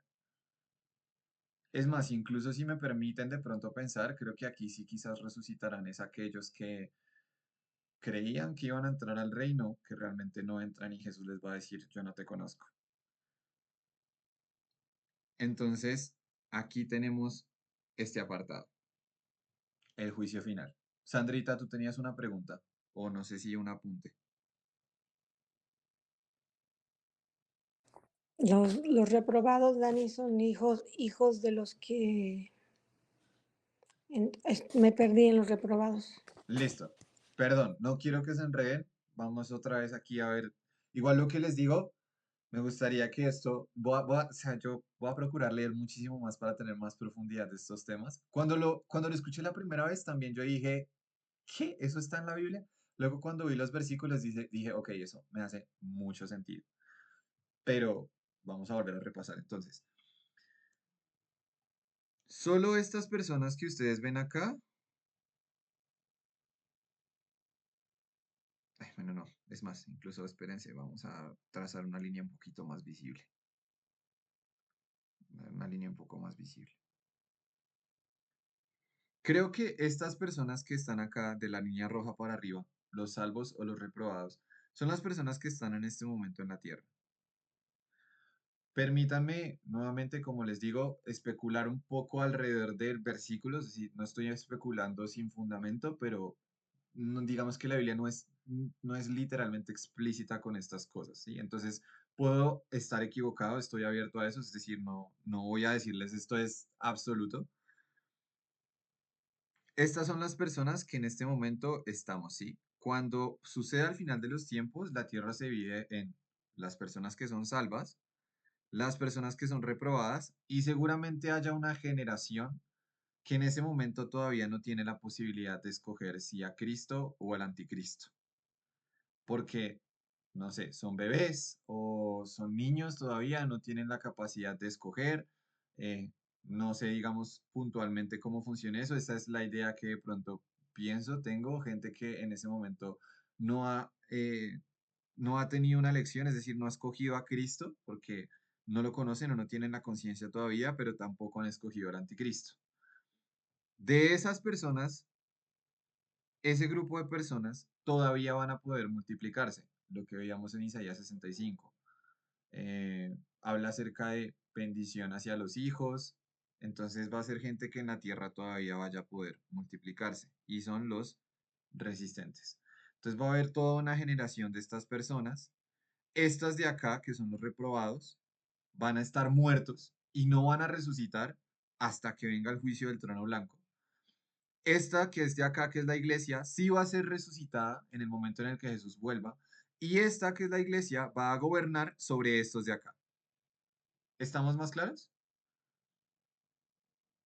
Listo.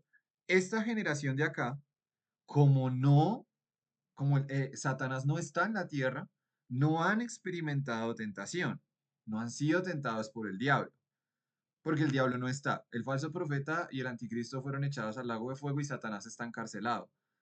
No hay, o sea, ellos no son tentados. Lo único que conocen es un reino justo. Ellos conocen el milenio, que es básicamente Cristo reinando y personas que son la imagen de Cristo, que somos nosotros la iglesia, por todo lado gobernando sobre ellos y enseñándoles la ley de Dios.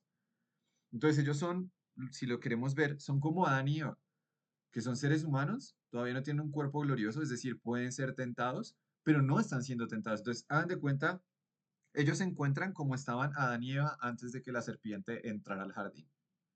¿Sí? Van a pasar 1000 años en los que Cristo gobierna y dice que Satanás va a ser soltado. Entonces es como si, volviendo al ejemplo del jardín del Edén, es como si Satanás en ese momento le dijeran otra vez, dale, entra al jardín, entra a la tierra, ve.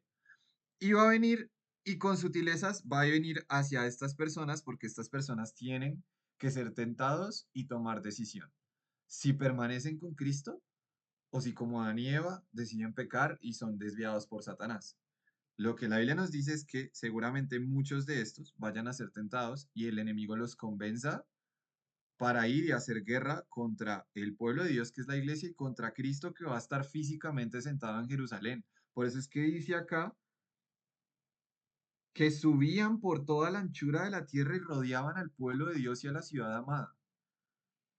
Entonces Satanás va a venir y va a engañar a muchos de estos, porque todavía no habían tenido la opción de escoger a Cristo, digamos, o sea, no se les había presentado la tentación.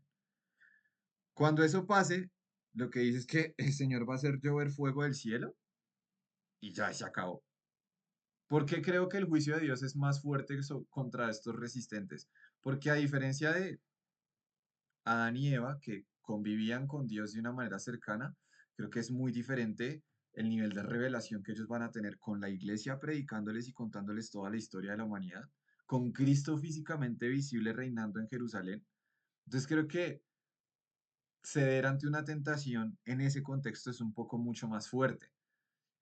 Es lo que yo pienso, lo que les digo nuevamente, esto es del corazón le preguntaremos cuando él venga.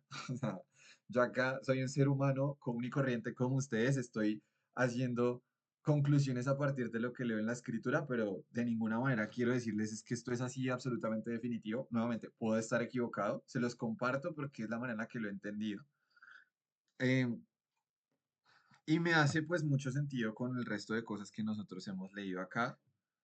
Creo que es lo que seguramente puede que suceda, pero nuevamente, o sea, aquí no me maten, no me tachen de hereje, no, estoy como tratando de hacer una lectura de estos versículos que hemos ido conectando. Para serles muy sincero, les voy a ser muy transparente. La primera vez que leí acerca de este tema de los resistentes, no me fue tan fácil creérmelo, porque no veo tantos versículos bíblicos que hablen acerca de ellos. Hay algunos, Zacarías, Isaías, hay algunos que apuntan a que eso pase, pero para mí no es tan claro. Y yo pienso personalmente que si la Biblia no termina de ser absolutamente clara con algo, pues es mejor dejarlo es mejor dejarlo ahí y en veremos. Entonces, por eso es que no profundizo en pensar mucho más allá. Son como conclusiones de lo que voy leyendo de la Biblia, pero aquí nuevamente les digo, discernimiento, sabiduría, o sea, no se trasnochen con este tema. Sin embargo, la verdad sí les debo confesar que eso me ayudó a comprender de una manera muchísimo más, como sí, como con muchísimo más sentido y muchísima más paz el entender por qué rayos la Biblia dice que después de 1000 años de Cristo reinando en la tierra y de la iglesia habiendo sido resucitada, se supone que Satanás va a volver a engañar a las naciones. O sea, créanme que cuando yo leí esto y no tenía el entendimiento del tema de los resistentes y todo eso, o sea, a mí, ustedes no se imaginan el tiempo que yo duré sintiendo una inquietud tremenda. Yo dije, no, o sea, no puede ser que yo ya resucité con Cristo y otra vez este man Satanás venga otra vez y otra vez no puede ser. Yo decía como, Señor, ya, por favor. O sea, ¿cómo así? Pues hay una particularidad. Obviamente este cuerpo que nosotros recibimos no va a ser tentado por el mal, porque la Biblia dice que cuando nosotros veamos a Cristo seremos tal cual Él es. Es decir, tendremos ese mismo cuerpo suyo, y ese cuerpo de Él no puede ser tentado por el mal, es el cuerpo de Cristo, es Cristo mismo. Dios no es tentado por el mal y nosotros tenemos su cuerpo, somos uno con Él. Entonces yo decía, no tiene sentido que Satanás salga a engañar a las naciones, además igual y que naciones. No tiene sentido que Satanás salga a engañar a las naciones. ¿De dónde sale eso? Cuando leí los otros pasajes y me lo explicaron así en Basilea, dije, ok, tiene mucho sentido. No, o sea, no me voto a hablarles así demasiado. De hecho, incluso quise guardarles este tema hasta este capítulo para que no se me enredaran y para que tampoco se trasnocharan con el tema. Cuando Cristo venga lo sabremos. Por ahora seamos muy fieles, pero es como de pronto lo que podemos ir revisando, ¿listo? Entonces, Sandrita, un poquito más claro para todos y para Sandrita, cómo pienso que puede ser estas cosas según los versículos que vamos Sí, leyendo. ahora sí entendí todo. Sí, Súper, perdí un poco, pero ya. Thank you. listo. ¿Algún otro que esté perdido? Quiero igual les abro mi corazón. Chicos, o sea, a mí me encanta demasiado ser muy bíblico, me gusta mucho ser muy bíblico, o sea, para mí la Biblia es el tope de lo tope, es la verdad completa, absoluta, es la palabra profética más segura. Créanme que una de las cosas que más quiero, solo que quiero encontrar las fuentes más fiables, es tener más sustento acerca de este tema de los resistentes. Al principio yo dije, no entiendo, o sea, no entiendo qué rayos. Cuando ya me botaron estos capítulos que hablan acerca del reino milenial, dije, ok, ya le veo más sentido, pero igual, de todas formas, digo como, Señor, quisiera saber más, pero si tú no has revelado más, estoy tranquilo con lo que has revelado hasta ahora. Sé que mi labor es permanecer fiel para ser parte de estos hasta el final, resistir y ser parte de estos hasta el final. Y ya lo que pase después, Señor, tú te encargarás. Pero así es como yo más o menos les cuento que lo entiendo leyendo esos versículos. Entonces, me parece que conecta muy bien con que Isaías diga que va a haber personas que si mueren a los 100 años son considerados malditos, o sea, como habla acerca de una generación que otra vez iba a morir muy a los 700, o sea, como volver un poco a ese momento del Edén en donde, saben, como que la expectativa de vida era mucho más alta. Entonces, creo que me hace sentido con lo que leo en la Biblia, por eso se los comparto. Si no hubiera tenido ese otro fundamento, no se los compartiría, pero como está, pues se los puedo compartir. Igual, créanme que procuraré encontrar mucho más fundamento bíblico y se los traeré en su momento, pero esto es Apocalipsis 20. ¿Listo? No sé si hay alguna duda dentro de lo que sea posible, les responderé. Si no, no me las sé todas y averiguaré y lo iremos resolviendo, ¿listo? Casi no duermo esta noche, dice Maroli. ¿Por qué? De verdad, en serio, créanme que cuando yo leí el versículo este de cuando se Porque cumplan 1000 años, pensé Satanás que será liberado. íbamos a ser otra vez tentados. Dije, no, ya no aguanto más. Hermanos, comprendan, o sea, piénsenme, o sea, piensen, quiero que me valoren, ¿sí? Yo duré meses hasta que me llegó la revelación de entender este tema de los resistentes y yo todo ese tiempo dije, no puede ser, estoy agotado, ¿cómo así que Pablo dijo, llegué al final de la carrera, guardé la fe para que luego otra, yo dije, no puede ser, no, o sea, no. Cuando ya como que fui conectando con otras partes de la Biblia y dije, ok. Entonces, sí, a mí sí me pasó que duré un par de noches diciendo, Dios, no, o sea, no puede ser, o sea, como así. Hay incluso personas que tienen la perspectiva de decir que cuando nosotros seamos resucitados en cuerpo glorioso, todavía podemos perder la salvación. Yo personalmente pienso que no. Gente que dice, ay, pero mira, por ejemplo, Satanás, sí, pero es que Satanás no era cata.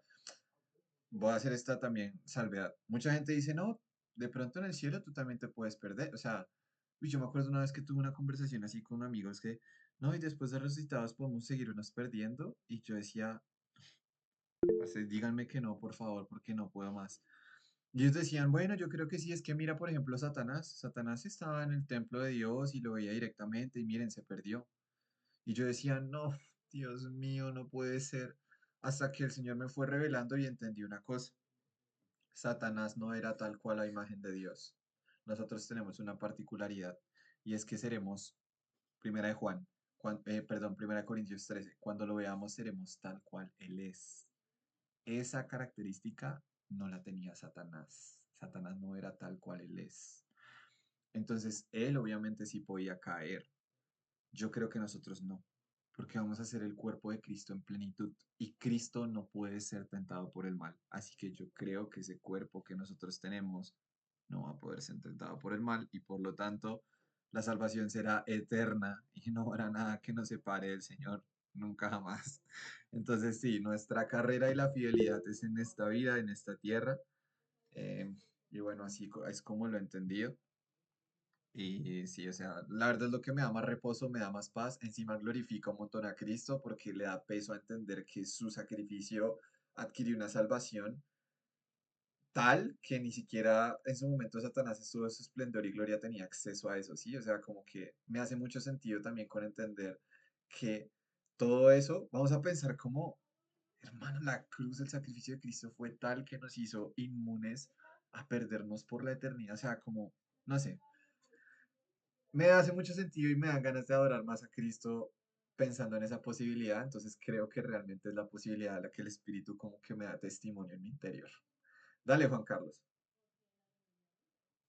Pues pensando en eso, yo creo que tiene mucho sentido. Yo creo que la única pregunta que me surge a mí es saber de dónde viene como esa segunda, ¿cómo decirlo?, camada de personas que van a nacer y que van a aparecer en el milenio, pues en los 1000 años, ¿cierto?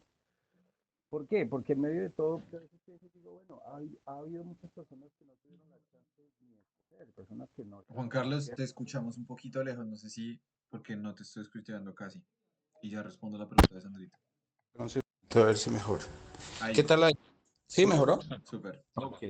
Entonces, decía yo que a mí me parece que tiene mucho sentido porque en la medida en que nosotros vivimos, seguimos viviendo, pues seguimos experimentando tentación. Lo que pasa es que los que vivimos en esta generación y conocemos el lado oscuro del demonio, de Satanás y eso, pues sabemos que es un futuro y es un mundo en el que uno no quiere volver a vivir. Pero Ujú, los que nacen nuevos son los que no saben. O sea, ellos vivieron como vivieron Adán y Eva antes de ujú, ser engañados. ujú. Serán inocentes y pues trabajo de nosotros será seguir enseñándoles a esas nuevas generaciones eso. Pero yo creo que pasa algo parecido a lo que pasaba, por ejemplo, con los que nacieron nuevos durante el tiempo de la salida de Egipto, ¿no? Sí, muchos vieron abrirse el mar, muchos vieron cosas, prodigios impresionantes por Moisés, pero en el paso del tiempo ya como que para ellos eran más historias que no necesariamente en opinión de ellos eran parte de esa realidad, ¿no? Ahí la pregunta que a mí me surge es, ¿de dónde vienen esas personas nacidas en esos tiempos? Yo pensaría que tal vez son aquellas personas que nacieron y siendo bebés, siendo niños, murieron y no tuvieron la oportunidad de entender lo que pues necesitaban entender. Yo creo que incluso puede que ni siquiera hayan muerto, sino que siguieron acá en la tierra esos bebés y pues crecieron sin conocimiento del mal. Exacto, y van a tener la oportunidad de vivir ese libre albedrío que nosotros Ujú, tuvimos. Solo que nosotros al vivir lo que hemos vivido acá, pues es muy fácil de elegir. Si es que estamos tratando de fortalecer nuestra fe para hacer la elección correcta, porque hoy estamos aquí, estamos hablando y hoy estamos en el marco de la legalidad y no pasa nada. Pero no sé si en 15, 20 años nosotros vamos por la calle y alguien con un arma o un grupo de personas armadas dice, ustedes creen en Cristo y uno sabe qué va a pasar si uno dice que sí. Y nosotros estamos fortaleciendo nuestra fe para que en ese momento uno diga sí, 100%, sin dudarlo, sabiendo lo que va a pasar. Pero los que viven en ese momento tienen que tener la oportunidad de elegir y el Ujú. albedrío va a estar ahí. Lo que pasa es que Sí. a mí no me necesita, o yo creo, ¿no? Si yo estoy ahí, Dios quiera que así sea, y estoy ahí, me toca decidir, pues no es difícil decidir, porque hoy en día vemos cosas tan terribles que uno dice nunca jamás en la vida. Pero el que nunca ha visto esa maldad, la tiene que aprender a través de nosotros. Y por eso es responsabilidad de nosotros enseñarlo, ¿no? Entonces, ellos también tienen que tener la oportunidad de elegir, de tener ese libre albedrío. Entonces, yo creo que es así. Y es Es, duro, pero hay, sí, sí, te escucho. Dani. perdóname interrumpirte, hay algo No, que no, quiero no. acá como puntualizar. Eso que dice Juan Carlos, al menos en mi opinión, es muy cierto. Es decir, ellos no han tenido la posibilidad de elegir porque nacieron en una generación en la que ya todo estaba perfecto y tienen a Cristo asequible, ¿sí? O sea, es un momento en donde, claro que tienen libertad, o sea, tienen libre albedrío, pero no tienen opciones, al menos durante esos 1000 años, porque no conocen lo que es ser tentados por Satanás. Nosotros tenemos libre albedrío, Maro dijo, no tuvimos, o sea, lo tuvimos, pero en este momento nosotros estamos usando nuestro libre albedrío para decir, yo sigo a Cristo.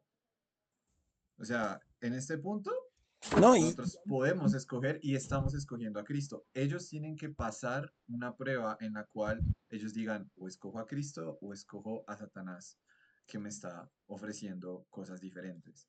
Entonces, es sí no, tal cual lo que dice y Juan hay, Carlos.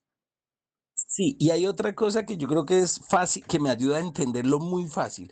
Mira, yo a veces miro y digo, hoy en día las evidencias son tan claras para saber cosas. Por ejemplo, todo el mundo sabe que las drogas son malas, que causan efectos negativos, que deterioran, que por donde las vean son malas. Y aún así la gente sigue cayendo en eso. ¿Por qué los chicos que llegan nuevos, que lastimosamente caen en esos vicios, caen? Básicamente porque no hay una orientación, porque viven en hogares disfuncionales, porque los papás nunca estuvieron, porque, bueno, no hubo alguien que supiera orientarlos. Y pasa lo mismo, si nosotros no sabemos orientar a esas nuevas generaciones, ellas van a decir por egolatría, porque creo que eso es importante, van a tomar la decisión. Sí, es como las personas que son ateas y dicen, es que yo soy ateo porque soy diferente, yo sí pienso, yo no sé qué. Y he escuchado a varios decir algo que me parece muy interesante, que es, se necesita mucha más fe para ser ateo que para ser creyente. Y argumentativamente hablando, ser ateo es como, yo soy diferente de los demás. Entonces, yo soy diferente, pienso distinto y por eso soy interesante. No falta que en esa nueva generación pase algo parecido. Entonces, todo el mundo sabe de Dios, todo el mundo sabe del reino, todo el mundo sabe de ese milenio que es perfecto y va a ser perfecto y maravilloso. Y de pronto alguien dice, pues yo soy diferente, ¿no? De pronto una opción diferente, pues qué tal que sea mejor o simplemente sea distinto y pues chévere ser diferente. Y entonces vuelve y juega. Entonces, yo pienso que Dios como que pone a todos en su lugar y a todos les da la oportunidad de elegir. Que no, que todo es perfecto. Bueno, listo, pero usted también va a tener que elegir en ese momento. Y si la información que tienes es insuficiente, pues lastimosamente puedes terminar creyendo en una falacia, en una mentira, como lo que sabemos nosotros es el engaño de Satanás, ¿no? Ujú. Dani, ¿puedo dar un aporte también Sí, de esto mismo? antes Luchi, bueno, sí, dale, si quieres, dale una vez. Ah, ok.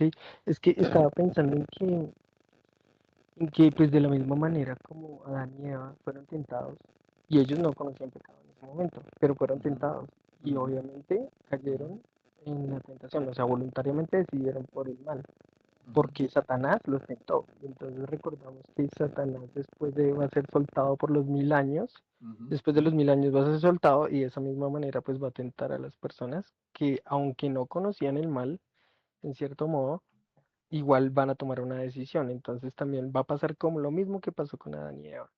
Entonces algunos van a decir sí, otros van a decir no, pero Satanás obviamente los va a llevar a tentarlos para hacer una rebelión contra, eh, pues, que se rebelen en sí, que es, eh, bueno, desde lo que entiendo, como que esas naciones se van a rebelar después, los que fueron tentados, y pues ahí va a ir como la guerra de Got y Magot, o sea, como después ¿De qué? Del milenio, ¿sí? Entonces, pero antes, o sea, como que obviamente esos son hijos de los que eh, lograron sobrevivir Ujú, en el momento pues que todo el suceso que ocurrió pues los sellos, las ujú, copas, las trompetas, todo eso, ellos lograron sobrevivir a ese momento, pero ellos no tienen cuerpos glorificados. ujú. Por eso Simplemente se les llama tienen, resistentes, sí.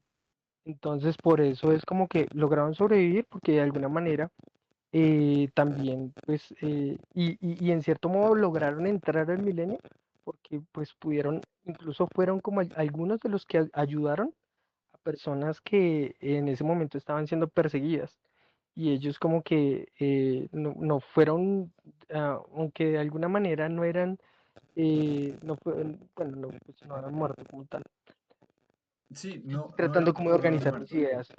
Sí, Si entonces quieres, era como que en ese sentido como que pues lograban sobrevivir, fue por eso, como que porque algunos que también sobrevivieron, pero pues que no creyeron en el Señor, pues fueron desechados y no pudieron entrar al milenio, ¿sí? Pero los que sí, entonces pudieron entrar al milenio porque creyeron y permanecieron también, ¿sí? En medio de todo el proceso que tuvieron pues en las trompetas y todo eso, ¿sí?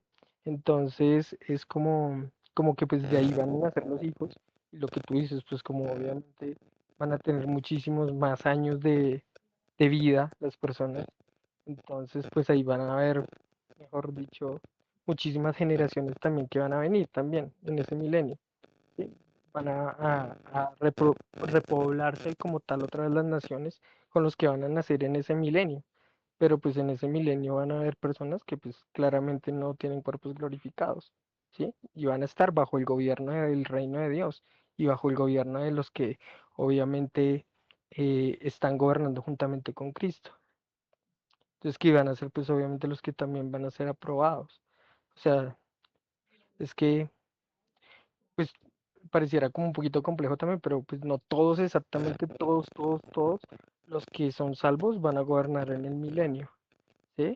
O sea, en el sentido de que algunos van a ser salvos, pero si tú no pudiste ser aprobado, si no fuiste reprobado, digamos, por algunas circunstancias, un ejemplo, te costó, no pudiste perdonar, te costó perdonar algo, entonces no vas a ser aprobado en ese sentido, ¿sí? Porque la idea es que tú puedas ser formado, Cristo sea formado en ti en todas las áreas de tu vida. Pero si tú viviste, digamos, en cosas en áreas de tu vida, así como con un constante pecado, o que no fuiste capaz de poder dejar que Cristo gobernara en esa área o no fue formado Cristo en esas áreas, entonces de alguna manera no es como que absolutamente todos van a gobernar juntamente con Cristo. Algunos en el milenio, pues van a recibir recompensa y otros no van a tener esas recompensas o otras recompensas también. Y obviamente también hablando, pues, bueno, claramente eso hay que estudiarlo, como tú dices, hay que estudiarlo muchísimo. sí, Y es yo un aquí tema, voy a puntualizar algo importante, al menos según lo que yo pienso. No creo que necesariamente se refiera a que si yo no fui formado plenamente a la imagen de Cristo, entonces yo voy a ser es un resistente y no un salvo. ¿Por qué no creo esto? Porque con el mero hecho de tú poner tu fe en Cristo, obtienes salvación. Es cierto que puede que no tengas tanto gobierno como otras personas, pero hay incluso otras palabras que hablan acerca de que sí se tiene. ¿De dónde creo yo que salen los resistentes? Yo creo que todas las personas que sean iglesias, incluso aquellos que durante la gran tribulación se arrepientan y se bauticen, así no hayan hecho nada con sus vidas y se mueran al día siguiente, yo creo que ellos van a ser transformados. ¿Qué pasa? Que creo que en ese momento en el que Jesús vuelva, todavía van a haber personas que van a estar van a haber mujeres que están embarazadas, que van a tener seguramente hijos, niños, bebés, y que esos bebés todavía no han tenido la posibilidad de escoger a Cristo, pues porque básicamente son apenas bebés o personas que realmente no tuvieron la posibilidad de escoger entre, pues, Cristo o el anticristo. Van a ser esos resistentes.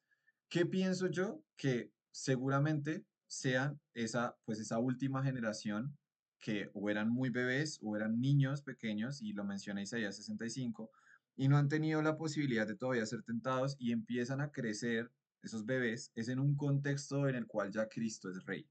Van a tener toda la posibilidad de multiplicarse porque no han escogido a Cristo, pero tampoco escogieron al anticristo, es decir, no son reprobados, pero tampoco son salvos. Creo que seguramente de ese grupo de personas es que salen estos resistentes. Sí creo que si tú tuviste la oportunidad en vida de escoger creer en Cristo, lo que Dios le dijo a Abraham, o sea, por el mero hecho de él haber salido a la carpa y haber contado las estrellas, esa fe le fue contada por justicia. Es decir, creo que si tú crees en Cristo, necesariamente vas a estar dentro de los salvos. Al menos eso es lo que veo yo y pienso que tiene como mucho sentido. Igual va muy en línea con lo que Juan Carlos y Luis estaban diciendo. De pronto, Lucho, yo sí difiero en que creo que independientemente de que haya sido plenamente formado a imagen de Cristo o no, cuando tú lo veas, eso va a ser completamente culminado.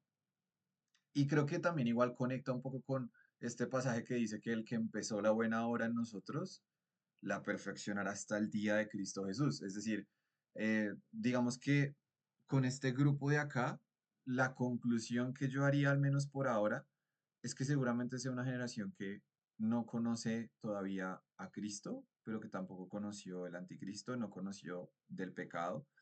Y creo que puede fácilmente suceder porque seguramente cuando Jesús regrese van a haber personas, un remanente de personas que hasta ahora son bebés y que seguramente esas personas pues tienen que crecer, pero van a crecer en un contexto donde no hay tentación. Que creo que esto responde a lo que Kate estaba preguntando de cómo así, de dónde sale esa gente que queda sin que haya muerto ni haya resucitado y cómo así que serán testados en el nuevo milenio. No sé si Kate de pronto con este ejemplo te ayuda como a conectar un poco más de dónde salen esas personas. Yo de una vez les comparto, hay gente que cree que esas personas son personas que todavía no han tomado la decisión.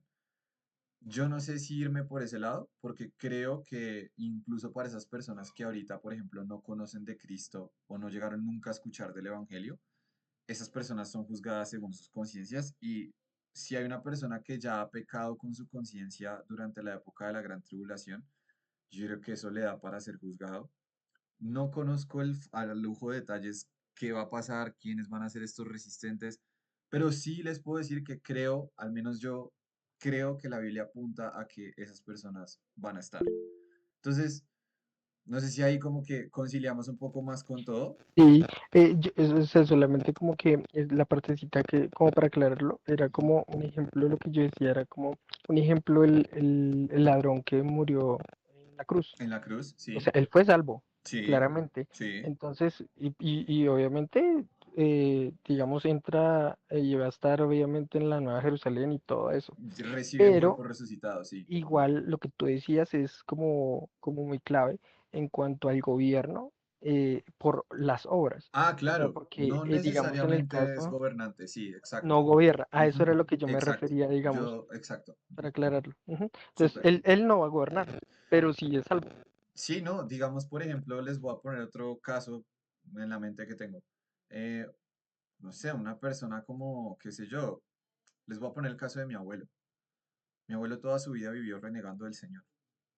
Y bueno, yo no conozco su corazón a plenitud, yo solo Dios sabe a plenitud, pero él justamente 2 semanas antes de morir, sin saber que iba a morir, obviamente, recibió a que un pastor le predicara el Evangelio, conoció el Evangelio, recibió de Cristo, falleció y yo creo pues está en el paraíso con el Señor.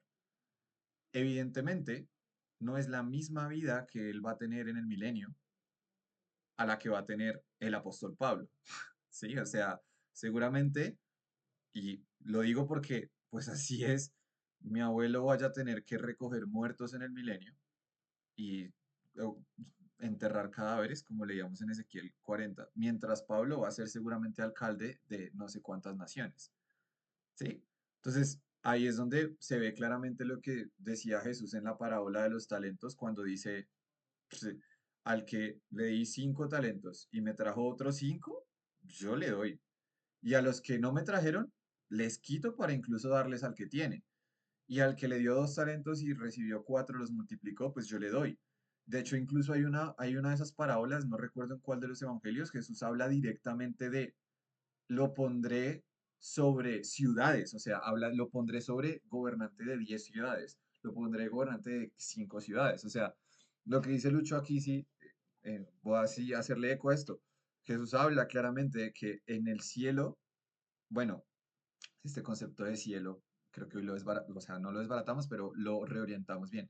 En el reino de los cielos acá en la tierra, en el milenio y en la Nueva Jerusalén, les tengo una noticia, van a haber rangos.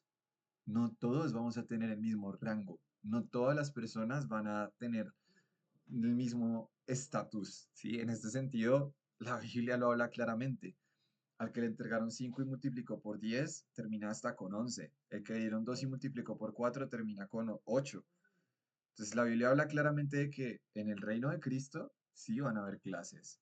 O sea, van a haber personas que gobiernen sobre muchas ciudades porque fueron fieles en esta vida y otros que no. Maro dice, ¿dónde dice eso? Solo ese versículo. Jesús habla en Mateo 25 acerca de eso y creo que también en Lucas 22. Entonces, ahí es donde el Señor habla acerca de esto. Igual no solamente ahí, digamos que está inferido en el resto de la escritura cuando Jesús, por ejemplo, por qué Jesús nos va a decir a nosotros, busquen tesoros de arriba donde el ladrón no roba y la polilla no corroe?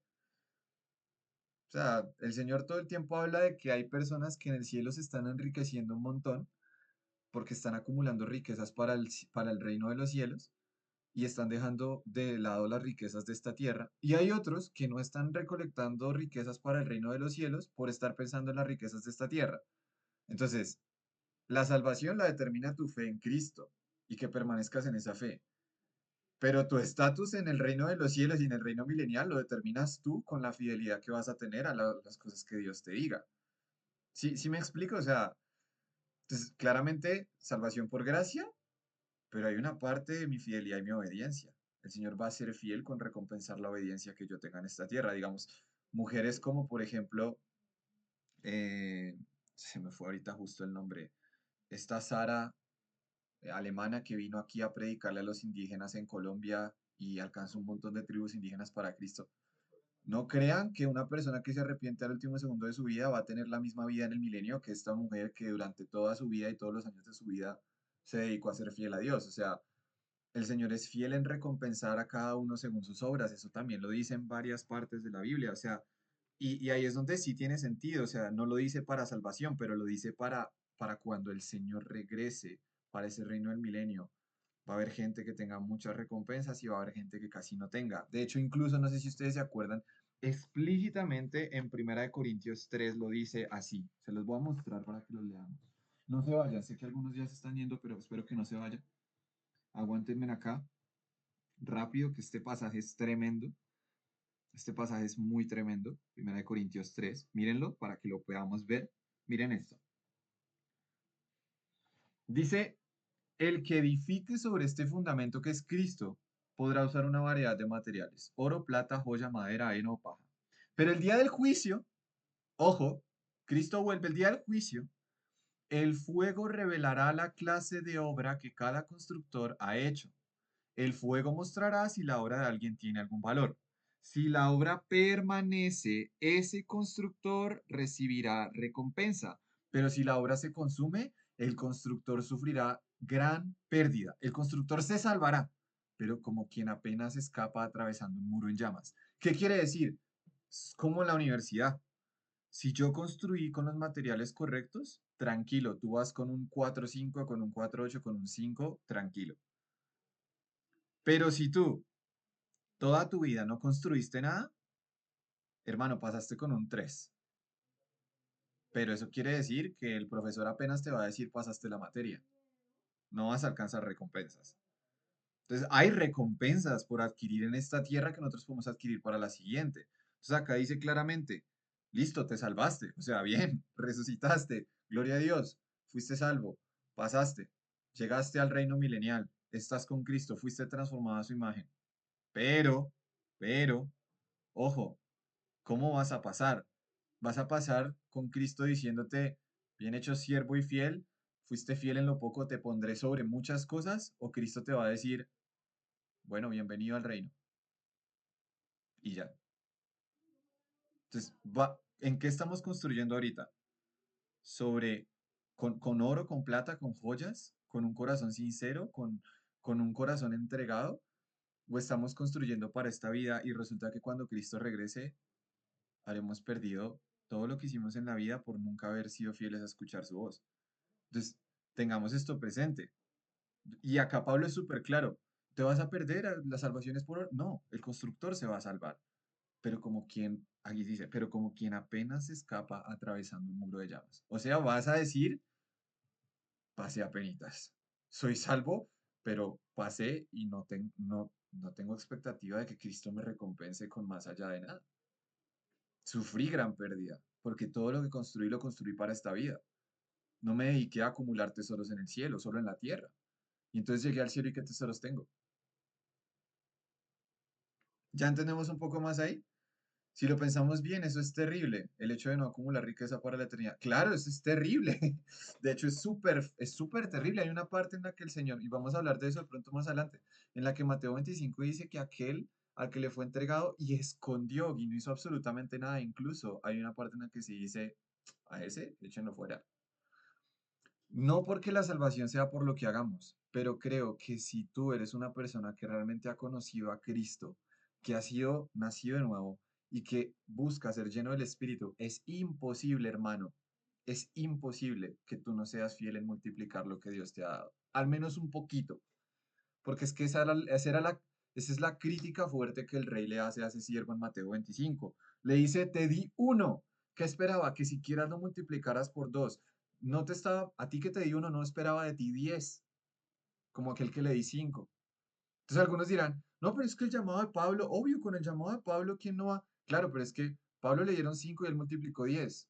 Pero si a ti te dieron uno, te van a pedir 2. Y si eres fiel recibiendo 2, entonces, pues ya con 2, entonces Dios te va a dar más para que multipliques más. Ahí es donde el Señor igual dice, si eres fiel en lo poco, te pondré sobre lo mucho. O sea, eso está súper claro en la escritura. Entonces, en la medida en la que seamos fieles, Dios nos va a encargar más. ¿Y qué es ser fieles? Obediencia. Escuchar la voz de Dios y obedecer. Dios me llamó a esto, lo voy a hacer. Entonces quiero que esto sea como también igual un motivante para que nosotros podamos entrar a nuestro lugar secreto y decir, Señor, mi vida eres tú, yo quiero entregar mi vida para ti. ¿Qué quieres que haga, Señor? Yo quiero tener tesoros y alegrar tu corazón y ser siervo fiel para cuando tú vuelvas. ¿Listo? Bueno, aquí voy a cortar de una vez ya grabación. Dios bendiga a